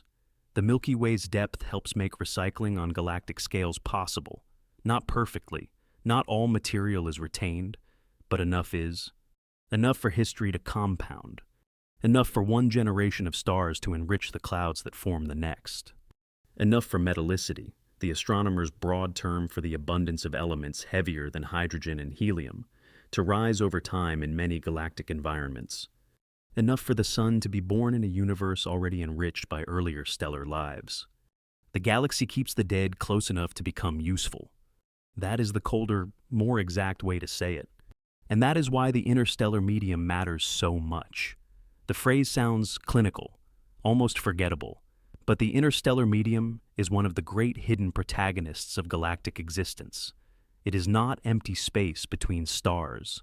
It is a changing mixture of gas, plasma, dust, radiation, magnetic fields, turbulence, and shock waves. Some regions are cold and dense enough to collapse into star formation. Others are hot and diffuse, filled by older explosions and energetic events. Matter circulates through these phases over long time scales, cooling here, heating there, condensing in one place, dispersing in another. The galaxy is not a gallery of objects. It is a circulation of states. And because that circulation unfolds across billions of years, the Milky Way becomes a place where chemistry acquires memory. A cloud enriched by earlier supernovae is not the same cloud the young universe once offered. A later generation star forming from such gas is not materially the same as an early generation star. A rocky planet condensing around that star is only possible because the galaxy has already spent vast spans of time building up the right ingredients. This is one of the deepest ways the Milky Way's mass expresses itself, not only in the motions of stars, not only in the retention of satellites, not only in the structure of the halo, but in the slow permission it gives ordinary matter to remain available for increasingly complex forms. A galaxy heavy enough to hold onto enriched gas can keep turning stellar death into future worlds.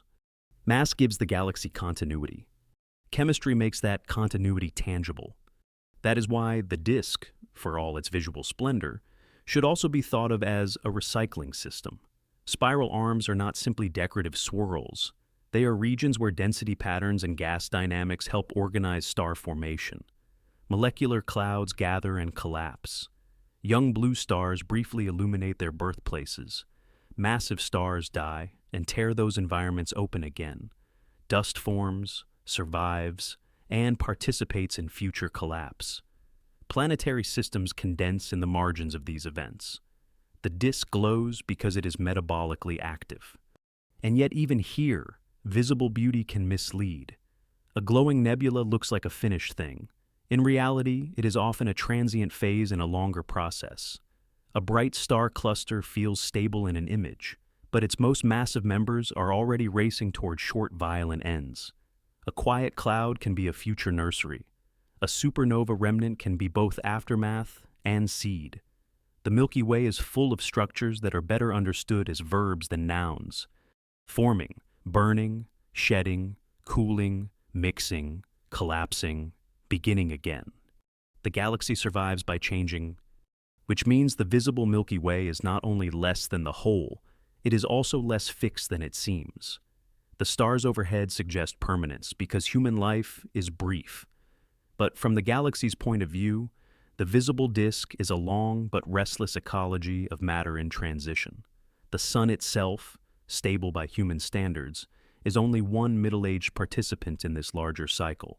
The Earth, and every life form it has carried, exists because the galaxy had already passed through enough prior cycles of stellar birth and death to make a world like this chemically possible. The Milky Way does not merely hold the ingredients of life. It had to manufacture them. And once you see the galaxy that way, the question of mass deepens again.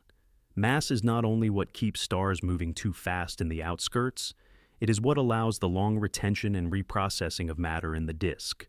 It is what lets the galaxy stay materially fertile across billions of years. It is what turns a dark matter-dominated structure into a luminous chemistry engine capable of producing planets and observers. But there is a final complication. We know all this while standing inside the system itself. We are trying to weigh, map, and understand a galaxy from within one of its interior lanes, behind dust, inside one spiral feature, with no external vantage point. And that makes the Milky Way not only grander, but harder to know, honestly. Because the next part of the story is not just about what the galaxy is. It is about how we can measure something this vast while trapped inside it. Trying to understand the Milky Way from inside it is like trying to measure the shape of a forest while standing among the trees at night. You can see trunks, you can feel terrain, you can watch shadows move, but the whole structure is never given to you in one view. That is the epistemic difficulty at the center of galactic astronomy. We are not external observers looking at the Milky Way from some clean distance. We are embedded inside one dusty lane of its disk, trying to reconstruct the total mass, shape, history, and hidden architecture of the system from partial perspectives and indirect evidence. The galaxy is not only vast, it is inconveniently arranged for self-knowledge. And yet we have learned to weigh it, not by seeing all of it, but by reading its consequences. That distinction matters, because measuring the Milky Way is not like measuring a rock or a star, or even a distant galaxy seen from outside. There is no obvious edge to place a ruler against, no single photograph that captures the whole. Dust obscures the center in visible light. Our position inside the disk distorts depth and perspective. The outer halo fades into invisibility.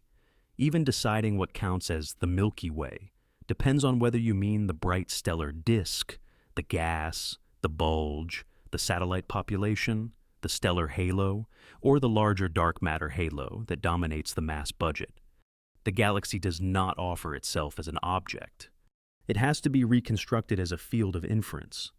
So, astronomers do something both humble and profound. They watch motion, they measure velocities, they track stars, gas clouds, globular clusters, satellite galaxies, stellar streams. They ask, in effect, if the Milky Way has this much mass, distributed in this way, what should these objects do? Then they compare that expectation to what the galaxy actually does. This is how a hidden structure becomes legible. Not through direct revelation, but through obedience. A star orbiting the galaxy is obeying gravity, whether we understand that gravity or not. A globular cluster in the halo is tracing the underlying potential, whether or not the potential is visible. A satellite galaxy moving through the Milky Way's outskirts is carrying information about the mass enclosed by its orbit. Motion becomes testimony. Every orbit is a statement about the invisible. This is one reason modern astrometry has been so transformative. For most of human history, stars looked fixed enough to justify the name. Their proper motions across the sky were too small, too slow, too demanding for unaided perception. But with increasingly precise instruments, and especially with missions like Gaia, the Milky Way has begun to yield an extraordinary three-dimensional map of stellar positions and motions. Not every star, not perfectly, not without uncertainty, but enough to change the scale of what can be known. Gaia did not give us a pretty picture. It gave us a moving one. And in some ways, that is far more powerful. Because once you know where millions and then billions of stars are, and how many of them are moving, you can begin to see the galaxy not as a static spray of lights, but as a dynamical system with memory. Streams of stars reveal old mergers. Orbital families reveal hidden structure. Unexpected velocity patterns reveal disturbances. Resonances, inherited scars. The Milky Way stops being a still image and becomes what it always was, a set of trajectories inside a larger potential. That is how you weigh a thing you cannot step outside. You let its contents confess the shape of the prison. The word prison is not meant melodramatically here, it is meant geometrically. We are trapped inside the system we are trying to map. We do not get the luxury of a godlike external photograph. So, we have to proceed through layers of workaround. Infrared observations help us see through dust that blocks visible light. Radio astronomy reveals cold hydrogen gas across the disk. Spectroscopy tells us how stars move toward or away from us. Proper motions tell us how they drift across the sky. Distances can be estimated in multiple ways, each with strengths and weaknesses. Satellite galaxies provide long baseline probes of the halo's gravity. Stellar streams act like torn ribbons pulled through the galactic potential. their shapes encoding the mass distribution that stretch them. The Milky Way is weighed by what it distorts. This is why stellar streams are so scientifically beautiful. They are not merely picturesque remnants of broken galaxies or clusters. They are dynamical instruments. As these structures are stretched and wrapped by the Milky Way's gravity, their positions and motions become clues to the underlying potential. A stream does not simply tell you that something was torn apart. It tells you what kind of gravitational environment did the tearing. Globular clusters play a similar role, especially in the outer halo. These dense, ancient swarms of stars orbit the galaxy as long-lived tracers. Their motions, taken together, can help constrain the Milky Way's mass. The same is true of dwarf satellite galaxies, the small companions moving within the larger halo. Their velocities and trajectories become part of the galactic accounting. If the Milky Way were much lighter, some of these systems would not move as they do. If it were much heavier, the pattern would look different again. In astronomy, weight is often inferred from restraint. What remains bound tells you something about the depth of the well. But this is not as simple as plugging numbers into a perfect formula. The Milky Way is messy in the way all real systems are messy.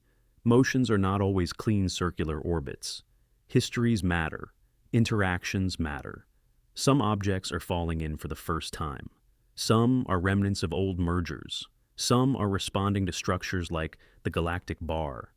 Some occupy a halo that is itself lumpy, evolving, and not perfectly symmetric. The galaxy is not a laboratory apparatus built for clarity. It is a living astrophysical system with memory, asymmetry, and long accumulated disturbance. So every measurement comes with a degree of humility. That humility is not weakness. It is honesty under scale. This is why you will often see a range for the Milky Way's total mass rather than one immaculate final number. Different methods, different tracer populations, different assumptions about the mass profile, the halo shape, and the dynamics of outer satellites can yield somewhat different results. But this should not be mistaken for ignorance in the naive sense. The uncertainty is not about whether the galaxy is massive and dark matter dominated. That broad conclusion is well supported. The uncertainty lives in the finer structure, exactly how massive, exactly how extended, exactly how the mass is distributed at large radii. We know enough to be destabilized. We do not know enough to be complacent. And perhaps that is the most intellectually adult relationship one can have with the Milky Way. Not false certainty, not theatrical mystery, a structure increasingly legible, but not exhausted. A galaxy whose visible components can be cataloged in astonishing detail, while its deeper architecture is still being refined through motion, inference, and patient measurement. Even hypervelocity stars contribute to this effort. These rare stars move so fast that some may eventually escape the galaxy altogether. Their speeds and trajectories provide another way to probe the depth of the Milky Way's gravitational well. To know whether a star can escape, you need to know how hard the galaxy is holding on. In that sense, even runaway objects can become scales for the invisible. The Milky Way can be weighed by what manages to flee it. That is a remarkable thought. Not only the bound, but the nearly unbound, reveal the mass of home. And throughout all of this, there remains the original difficulty. We are doing galactic self-knowledge from inside one interior lane. We are measuring through dust, from motion, across immense distances, with incomplete visibility and methods that must be cross-checked against each other. It is one of the greatest acts of indirect seeing our species has achieved. We have not solved the Milky Way by looking harder at the bright band in the night. We have solved parts of it by learning to think like gravity. That is what astronomy becomes at this level. An education in consequences. The visible sky gives us stars. Physics teaches us how not to stop there.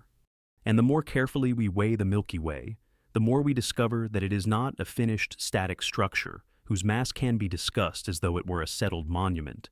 It is still evolving, still accreting, still interacting with companions, still carrying unresolved substructure in its halo, still writing new chapters into the very system we are trying to measure. Which means the galaxy is not only difficult to know because we are inside it. It is difficult to know because it is still becoming. Still becoming means still feeding. That is the part static images can never capture. A photograph of the Milky Way. no matter how beautiful, tempts the mind into thinking of the galaxy as a finished object, a spiral already drawn, a grand structure already decided, something immense, yes, but settled. And that temptation is almost impossible to resist because human beings are trained by surfaces. If a thing holds its shape longer than a lifetime, we call it stable. If it changes more slowly than memory, we call it permanent. Galaxies do not care about that scale. The Milky Way is stable only in the way a storm system is stable when viewed from too far away. It persists. It has structure. It can even look serene. But inside that persistence, matter keeps moving, falling, heating, cooling, colliding, stripping, mixing, and being incorporated. The galaxy is not over. It is an ongoing event. Home is still feeding. That sentence is easy to overplay, so it deserves precision. The Milky Way is not devouring the universe in some melodramatic sense, but it is still accreting matter. It is still interacting with smaller companion systems. It is still gathering gas. It is still carrying a halo populated by streams, substructure, and satellites whose futures are not independent of its gravity. The history of acquisition did not stop when the visible disk became familiar. It continues now, in the present tense of cosmic time. One of the clearest examples lies close to us in astronomical terms: the large and small Magellanic Clouds. Seen from the southern hemisphere, they appear almost gentle, detached patches of light, like minor companions hanging quietly near the Milky Way. But they are not static ornaments. They are dwarf galaxies in a complex gravitational relationship with ours, bringing with them stars, gas, dark matter, orbital history, and disturbance. Their interaction with the Milky Way is not merely decorative. It affects the larger dynamical story of the galaxy. Even their motion matters on scales the eye would never suspect. As they move through and around the Milky Way's halo, they disturb the surrounding medium, redistribute gas, and contribute to the living complexity of the system we call ours. Their gravitational presence may even influence structures and motions within the halo itself. In a galaxy, small companions are rarely just companions. They are future debris, present perturbations, or both. What looks like a nearby neighbor can already be an incoming chapter. This is one of the coldest corrections astronomy offers. Familiarity is not safety. Nearness is not gentleness. A dwarf galaxy drifting near the Milky Way may be in the early stages of a long surrender to a deeper gravitational well. Streams of stars do not appear from nowhere. They are what remains when structure loses its right to stay whole. The Milky Way's halo is full of that lesson. Some of its substructure is obvious enough now to detect in stellar streams and disrupted systems. Some of it remains harder to map cleanly. Clumps of dark matter, incomplete merger remnants, partially mixed populations, faint dwarf companions whose histories intersect with our galaxies more deeply than surface images suggest. This is one reason modern surveys continue to alter the picture. Every improvement in precision reveals that the Milky Way is less smooth, less finished, and more historically layered than simple models imply. The galaxy is not a polished object. It is a rough one, seen from inside its own long aftermath. That roughness matters because total mass alone does not tell the whole story. Two galaxies with similar overall mass can still differ in their assembly histories: halo, substructure, gas content, star formation rates, satellite populations, and internal dynamical states. The Milky Way's present form is not just the result of being massive enough, it is the result of how that mass was gathered, how quickly, in what kinds of encounters, with what kinds of retained material, under what surrounding conditions in the local group. Mass gives a galaxy power. History gives that power shape, and the Milky Way's shape is still being revised by present interactions. Gas continues to circulate through the galactic ecosystem.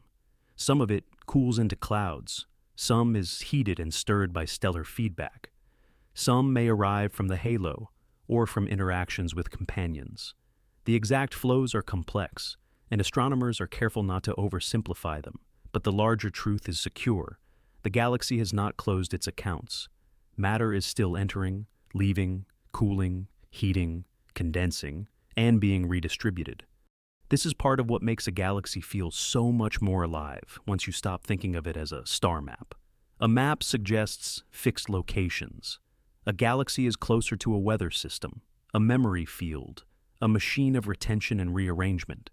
Its visible stars are some of the more stable elements on human timescales, but even they are participants in larger motion. Around them, gas drifts between phases. Halo, substructure persists and dissolves. Satellite galaxies approach, distort, and sometimes unravel. The Milky Way is not simply rotating. It is metabolizing its surroundings. That word matters because it bridges the visible and the invisible. We already know the galaxy retains ordinary matter, recycles it through stellar life and death, and hides much of its total mass in a dark halo. But a massive halo is not only a container, it is a dynamic environment. Small dark subhalos may pass through it. Satellites respond to it. Gas moves through it. The larger potential well shapes what can survive, what can settle, and what can be pulled apart. And here the story becomes even more interesting, because not all the expected small structures are easy to find. Cosmology, especially in dark matter-dominated structure formation models, suggests that large galactic halos should contain many smaller subhalos. Some of these may host visible dwarf galaxies.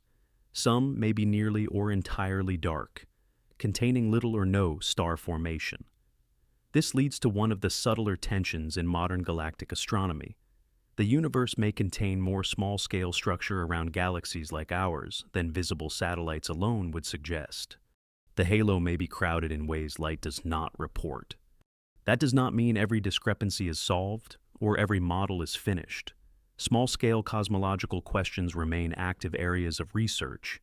The relation between dark matter, baryonic feedback, satellite survivability, and observable dwarf populations is complicated. But the important narrative truth is this: even the outskirts of the Milky Way may be richer in invisible structure than the visible inventory alone reveals. Once again, the galaxy seems to exceed its own image. This recurring pattern is almost the Milky Way's signature. Every time appearance tempts us toward closure, deeper measurement reopens the structure. The bright disk is not enough. There is a halo. The halo is not smooth. There are streams and relics. The companion galaxies are not merely decorative. They are dynamically entangled. The present form is not settled. It is still accreting, still reacting, still remembering. The galaxy is older than calm, and because it is still becoming, every measurement we make of its mass is also a snapshot of a system in motion. The Milky Way's gravitational field today is not wholly detached from its recent and future interactions. The orbits of satellites, the arrangement of streams, the kinematics of halo stars, the response of gas, even the large-scale shape of the halo itself may carry the imprint of ongoing relationships rather than perfect equilibrium. That complicates the science in the best possible way. It means the galaxy is not merely hard to understand because we are inside it. It is hard to understand because we are trying to measure a living dynamical system while it is still adjusting to the forces that made it. Imagine trying to determine the exact form of a wave while the tide is still changing beneath it. That is closer to galactic measurement than any static diagram suggests. We are not archaeologists studying a dead monument. We are inhabitants of a moving gravitational system, inferring its total mass and structure while its outskirts continue to shift under long encounters. And all of this has a future. Not an abstract one, not a vague someday belonging to the universe at large. A specific future already encoded in motion, already underway in the local group, already visible in radial velocities and long gravitational approach. The Milky Way is still becoming, because it has not yet reached the largest transformation waiting for it. A second major galaxy is already on its way. And when that future arrives, the Milky Way will not remain the Milky Way in the form we know now.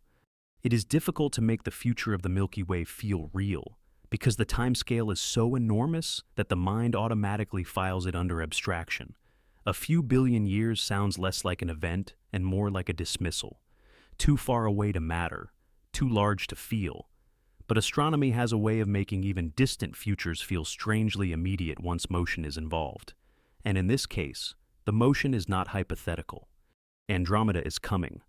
Not in the cinematic sense, not as a sudden wall filling the sky next year or next age, but as a real galaxy, with real mass, already moving toward the Milky Way through the local group under the logic of gravity. Its approach is not a metaphor for cosmic impermanence. It is an orbital fact. The exact details of the encounter remain model-dependent, and the timing carries uncertainty. But the broad picture is strong. In several billion years, the Milky Way and Andromeda are expected to interact, merge, and eventually form a new, larger galactic remnant. This is not the apocalypse of stars. It is the rearrangement of a structure. That distinction is essential because galactic collision sounds far more violent to human imagination than it usually is on the scale of individual stars. If two clouds of bees collided, the bees would crash constantly. If two galaxies collide, most stars pass by one another without direct impact, because the average distances between stars are so absurdly large. The violence is not primarily star against star. It is gravitational. Orbits are reworked. Gas is compressed and shocked. Tidal forces stretch and distort the original galaxies. Streams of stars are flung outward. Central regions may brighten with new star formation under the right conditions.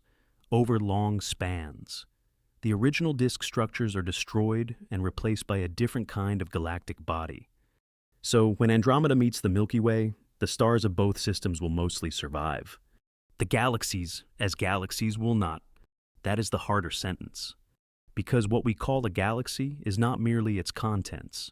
It is the organized structure those contents inhabit, the spiral disk, the bar, the orbital families, the gas dynamics, the relationship between visible matter and the larger halo. A major merger does not usually vaporize all of that matter. It does something stranger. It turns coherent forms into new coherence. It destroys one order and produces another. The future of the Milky Way is not annihilation. It is loss of identity through combination. En boven species by exprachtes. And identity in astronomy is more fragile than human language suggests. We talk about galaxies as though they were enduring characters, each with a stable essence. The Milky Way, Andromeda, Triangulum. But galaxies are dynamical forms, not immortal names. They can accrete, distort, transform, and merge into systems whose appearance and internal structure are fundamentally different from what came before. What survives is not the old galaxy unchanged, but matter, motion, and gravitational continuity carried into a new arrangement. The Milky Way will not end by vanishing. It will end by becoming unrecognizable. That future begins long before final coalescence. As Andromeda approaches, tidal interactions will begin to matter. Each galaxy's gravitational field will pull on the other, distorting outer structure, shifting trajectories, and slowly undoing the serenity implied by the present night sky. The disks may survive the early phases for a time, though increasingly deformed. Long stellar streams and tidal tails can develop. Gas clouds can be driven inward. Star formation may flare under compression. Over successive passages, the systems lose orbital energy and sink deeper into mutual entanglement until they settle into a merged remnant. From a distance, the process can look almost elegant. From inside it, it would redefine the sky. That is one of the most haunting consequences of galactic timescales. Even if Earth itself will not survive long enough in anything like its current state to witness the final merger, the Sun's own evolution will intervene on different timescales. The larger future of the galaxy remains one of the clearest examples of how temporary even familiar cosmic structures really are. The Milky Way feels stable because our species is young. Spiral galaxies feel permanent because our histories are brief. But permanence at human scale is often just slow transformation viewed from below. Andromeda is proof of that. Right now it appears as a distant fuzzy patch in dark enough skies, a neighboring spiral too far away to stir emotional urgency. But it is not merely there, it is inbound. The local group is not a static display of galaxies suspended in mutual admiration. It is a gravitational conversation, and its largest participants are already writing a combined future. Galaxies do not end. They absorb each other into new forms. This is where the Milky Way's mass becomes fate. A galaxy's total mass does not only determine what it can hold in the present, it helps determine what it will do in relation to other large systems. The Milky Way and Andromeda are both embedded in substantial dark matter halos. Those halos interact long before the visible disks fully meet. In a sense, the merger begins in the invisible architecture before it becomes obvious in starlight. The hidden mass is part of why the long encounter unfolds as it does. That is a profound symmetry in the story. The visible Milky Way was never the whole galaxy to begin with. Now, even its future transformation will be governed partly by the larger invisible structure around it. The halo that helped build and sustain the galaxy also helps set the terms under which its identity will eventually dissolve into a larger remnant. Aids despois restores forward. And the likely remnant is not another graceful spiral. Simulations and theoretical expectations suggest that the final product of a major merger between two large spiral galaxies like these may resemble a much more spheroidal, elliptical-like system, sometimes informally nicknamed Milkomeda, though the label is less important than the concept. The thin rotating disks that now define both galaxies are unlikely to survive unchanged. Their stars will be redistributed into a broader, more randomized structure. Gas dynamics will alter. Central black holes may eventually merge. The whole visible morphology of our galactic home will be rewritten. The future home of the sun's debris is not a spiral. That sentence lands strangely because it forces you to think about the galaxy as something with a biography rather than a static identity.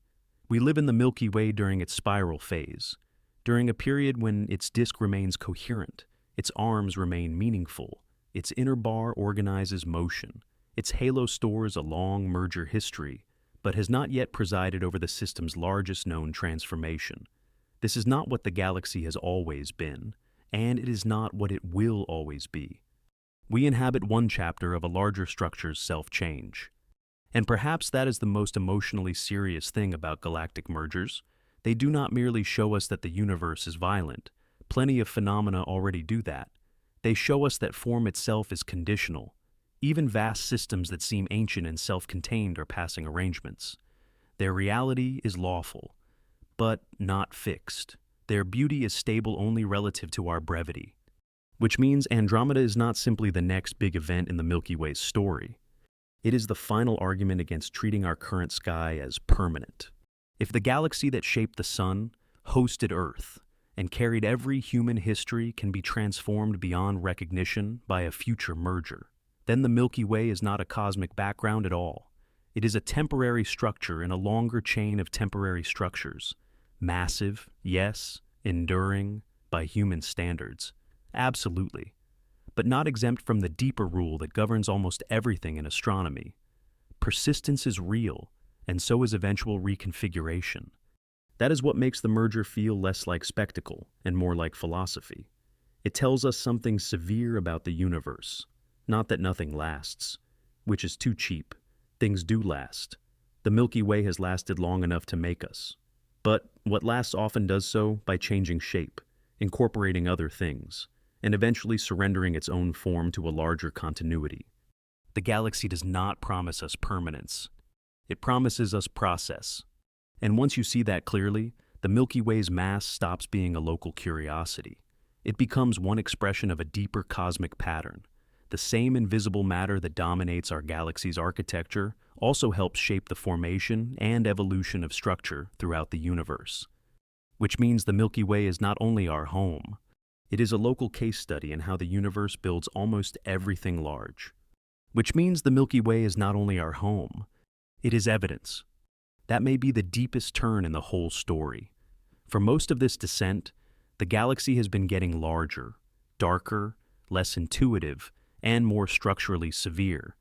What began as a familiar river of stars became a disk inside a halo, then a merger-built system, then a chemical engine, then a future remnant already moving toward transformation. But now, the question widens one final time.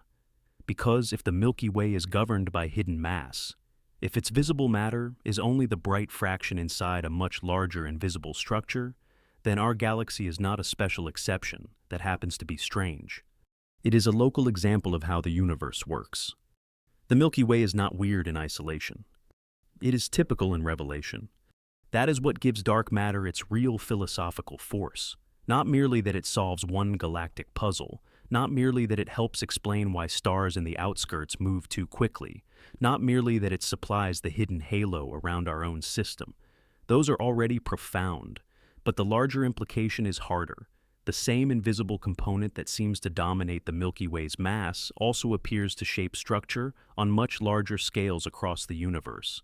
Galaxies form inside dark matter halos. Groups and clusters of galaxies are influenced by it.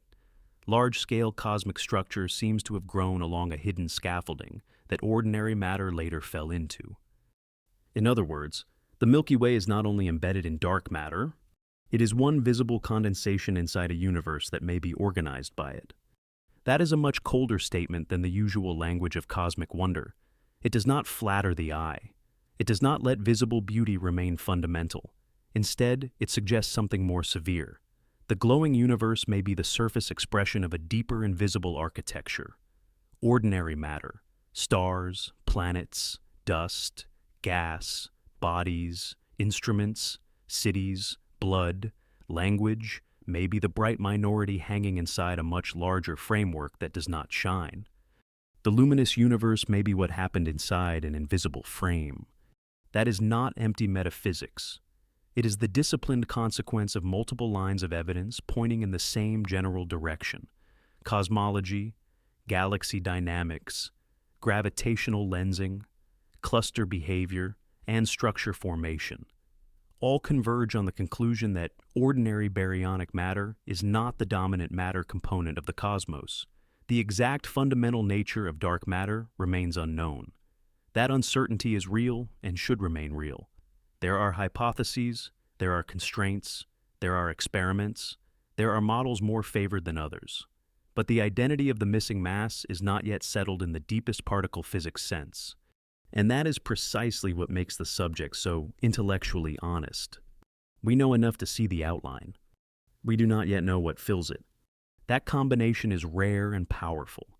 It means the universe has exposed part of its architecture without surrendering all of its materials. The Milky Way's motions are not ambiguous enough to let us retreat back into the old visible-only picture.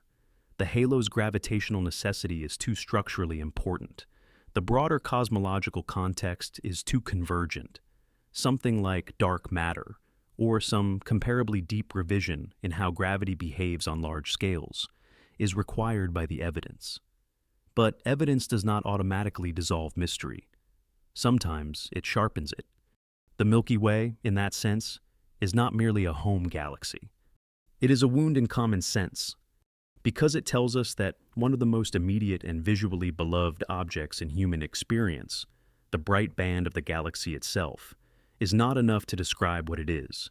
And if that is true here, at home, then the same may be true almost everywhere.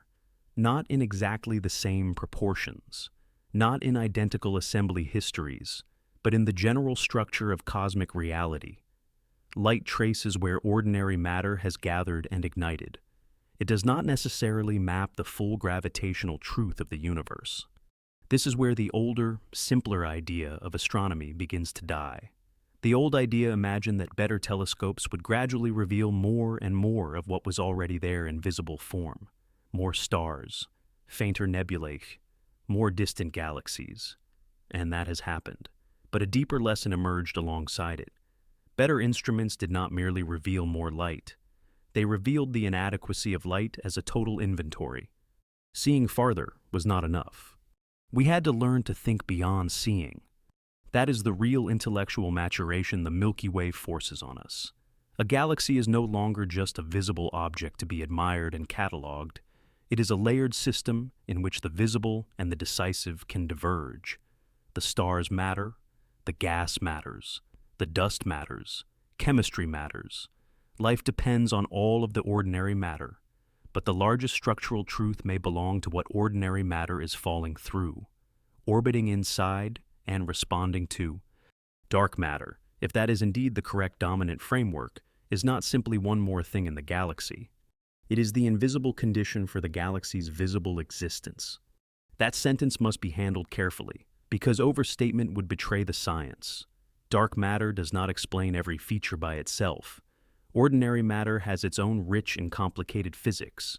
Gas cools, shocks, forms stars, feeds black holes, drives winds, responds to magnetic fields, undergoes feedback, and creates structures that dark matter alone cannot specify in detail. Baryonic physics matters enormously, but the larger scaffold, the broad basin into which visible matter fell and inside which large-scale galactic structure could grow, seems to belong largely to the dark component. The galaxy is not reducible to darkness, but neither is it intelligible without it. That balance is important because it preserves both rigor and wonder. The Milky Way is not a trick. It is not secretly fake because most of its mass is unseen. The stars are not illusions.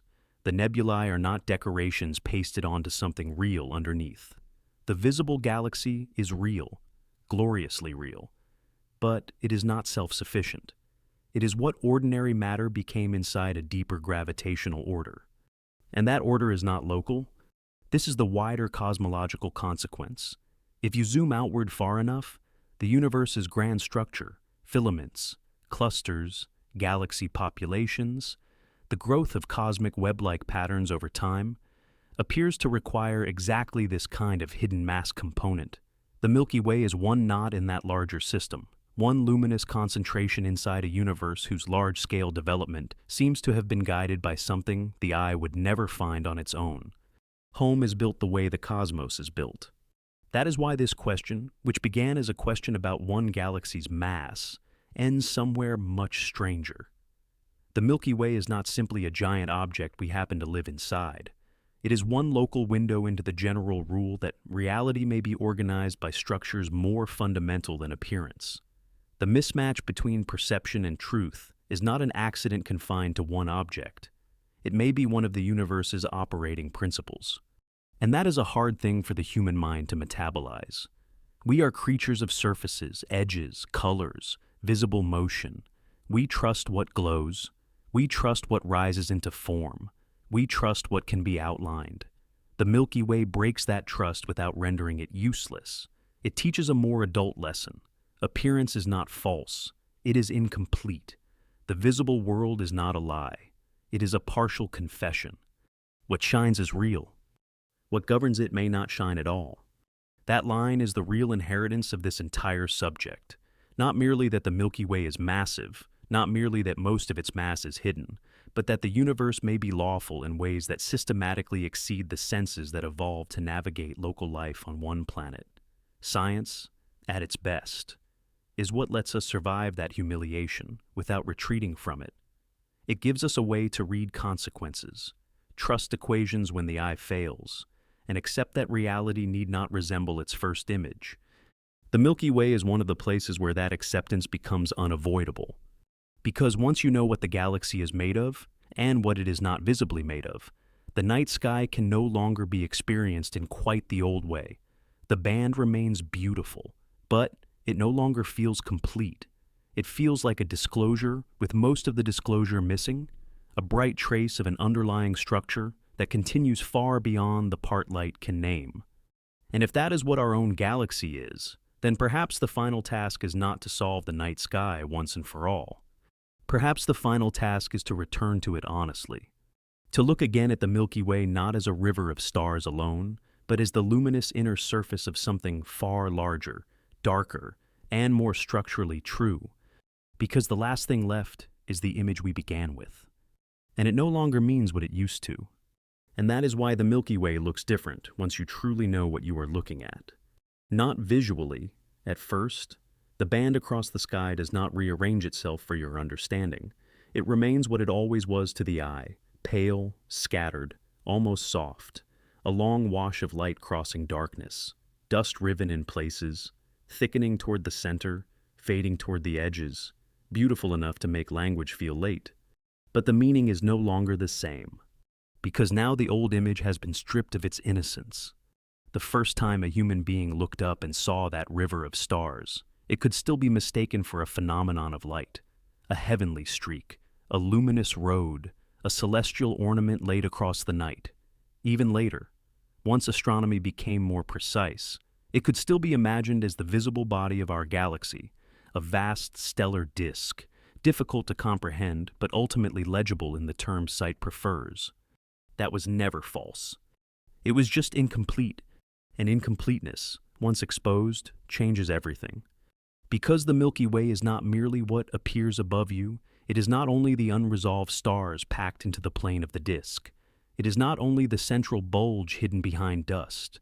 It is not only spiral structure, nebulae, gas clouds, clusters, dark lanes, ancient suns, and blue young stars burning briefly in their birthplaces. It is all of that. And it is also the larger invisible structure those visible things inhabit. That is the matured answer. The night sky does not show you the galaxy in full.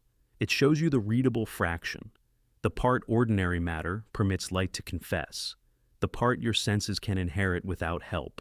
What it withholds is the larger body, the dark halo dominating the mass, the hidden gravitational depth, the merger-built memory in the outskirts, the unseen scaffolding that helped gather matter into stars and keep it bound long enough for planets and chemistry and living observers to arise.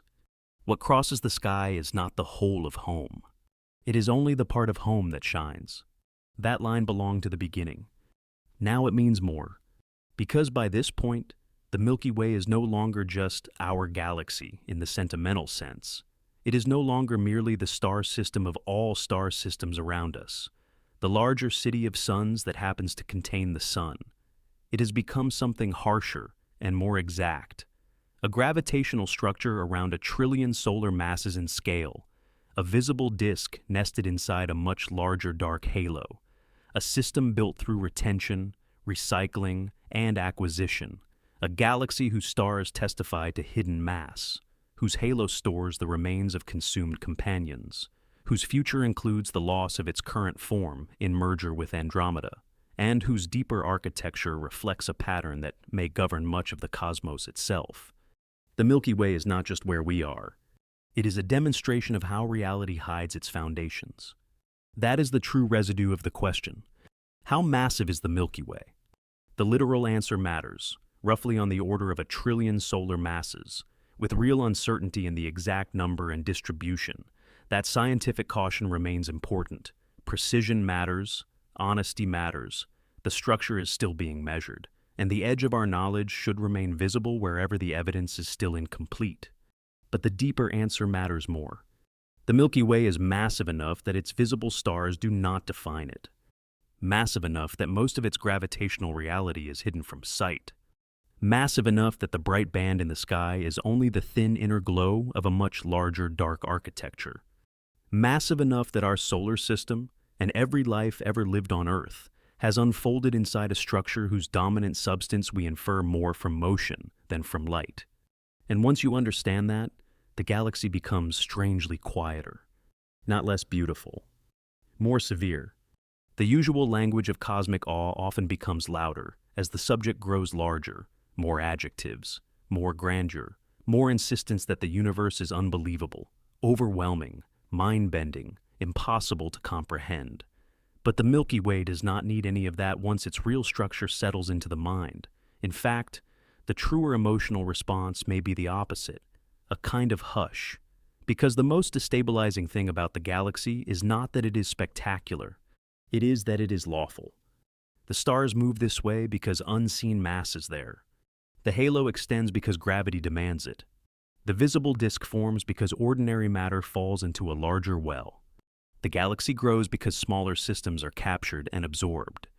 The chemistry of planets exists because stars lived and died inside a structure massive enough to keep reusing its matter. The future merger will happen because the local group obeys the same rule as everything else. Mass shapes motion, and motion carries form toward transformation.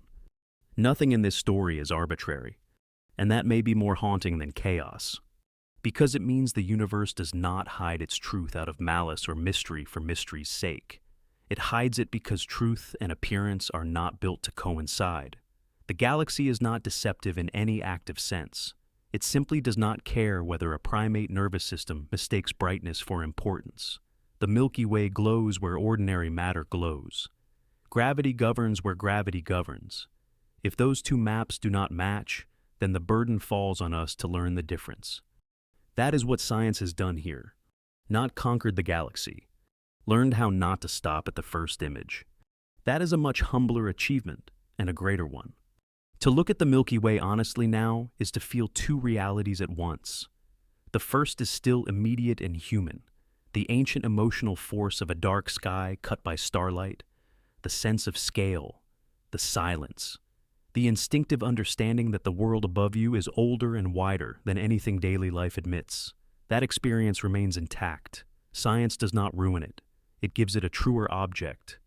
The second reality is the one the eye cannot supply alone. The knowledge that this band of stars is only the bright interior of a much larger structure. That the visible galaxy is embedded in darkness dense enough, in the gravitational sense, to dominate its fate. That the night sky is not presenting you with a finished inventory of your surroundings, but with a partial disclosure, a visible surface over a hidden depth. And perhaps that is the final change in perception the Milky Way offers. Not that the universe is bigger than we thought. That is too easy. Not even that it is stranger than we thought. That is true, but familiar. The more mature realization is harsher and more useful. Reality may be most decisive where it is least visible. The galaxy overhead becomes the perfect example. What shines is glorious, but not sufficient. What governs it does not rise into view. The visible world remains real, but it can no longer claim to be fundamental simply because it is visible. That is a painful lesson for intuition. It is also one of the most beautiful corrections science has ever made. Because once the Milky Way is understood this way, the old split between wonder and rigor begins to disappear. The rigor does not kill the wonder. It deepens it by refusing false comfort. It lets the galaxy become fully itself. Not a mystical object, not a decorative one, not a collection of impressive facts, but a lawful structure whose real nature is stranger and more moving, precisely because it does not need exaggeration. A galaxy of hidden mass. A visible disk born inside invisible depth. A home whose brightest features are not its governing ones. A structure that carried the sun, made the chemistry of Earth possible, and still never revealed most of itself to the eye. The Milky Way is beautiful, but beauty is not the final truth of it. Its final truth is that light is only the confession.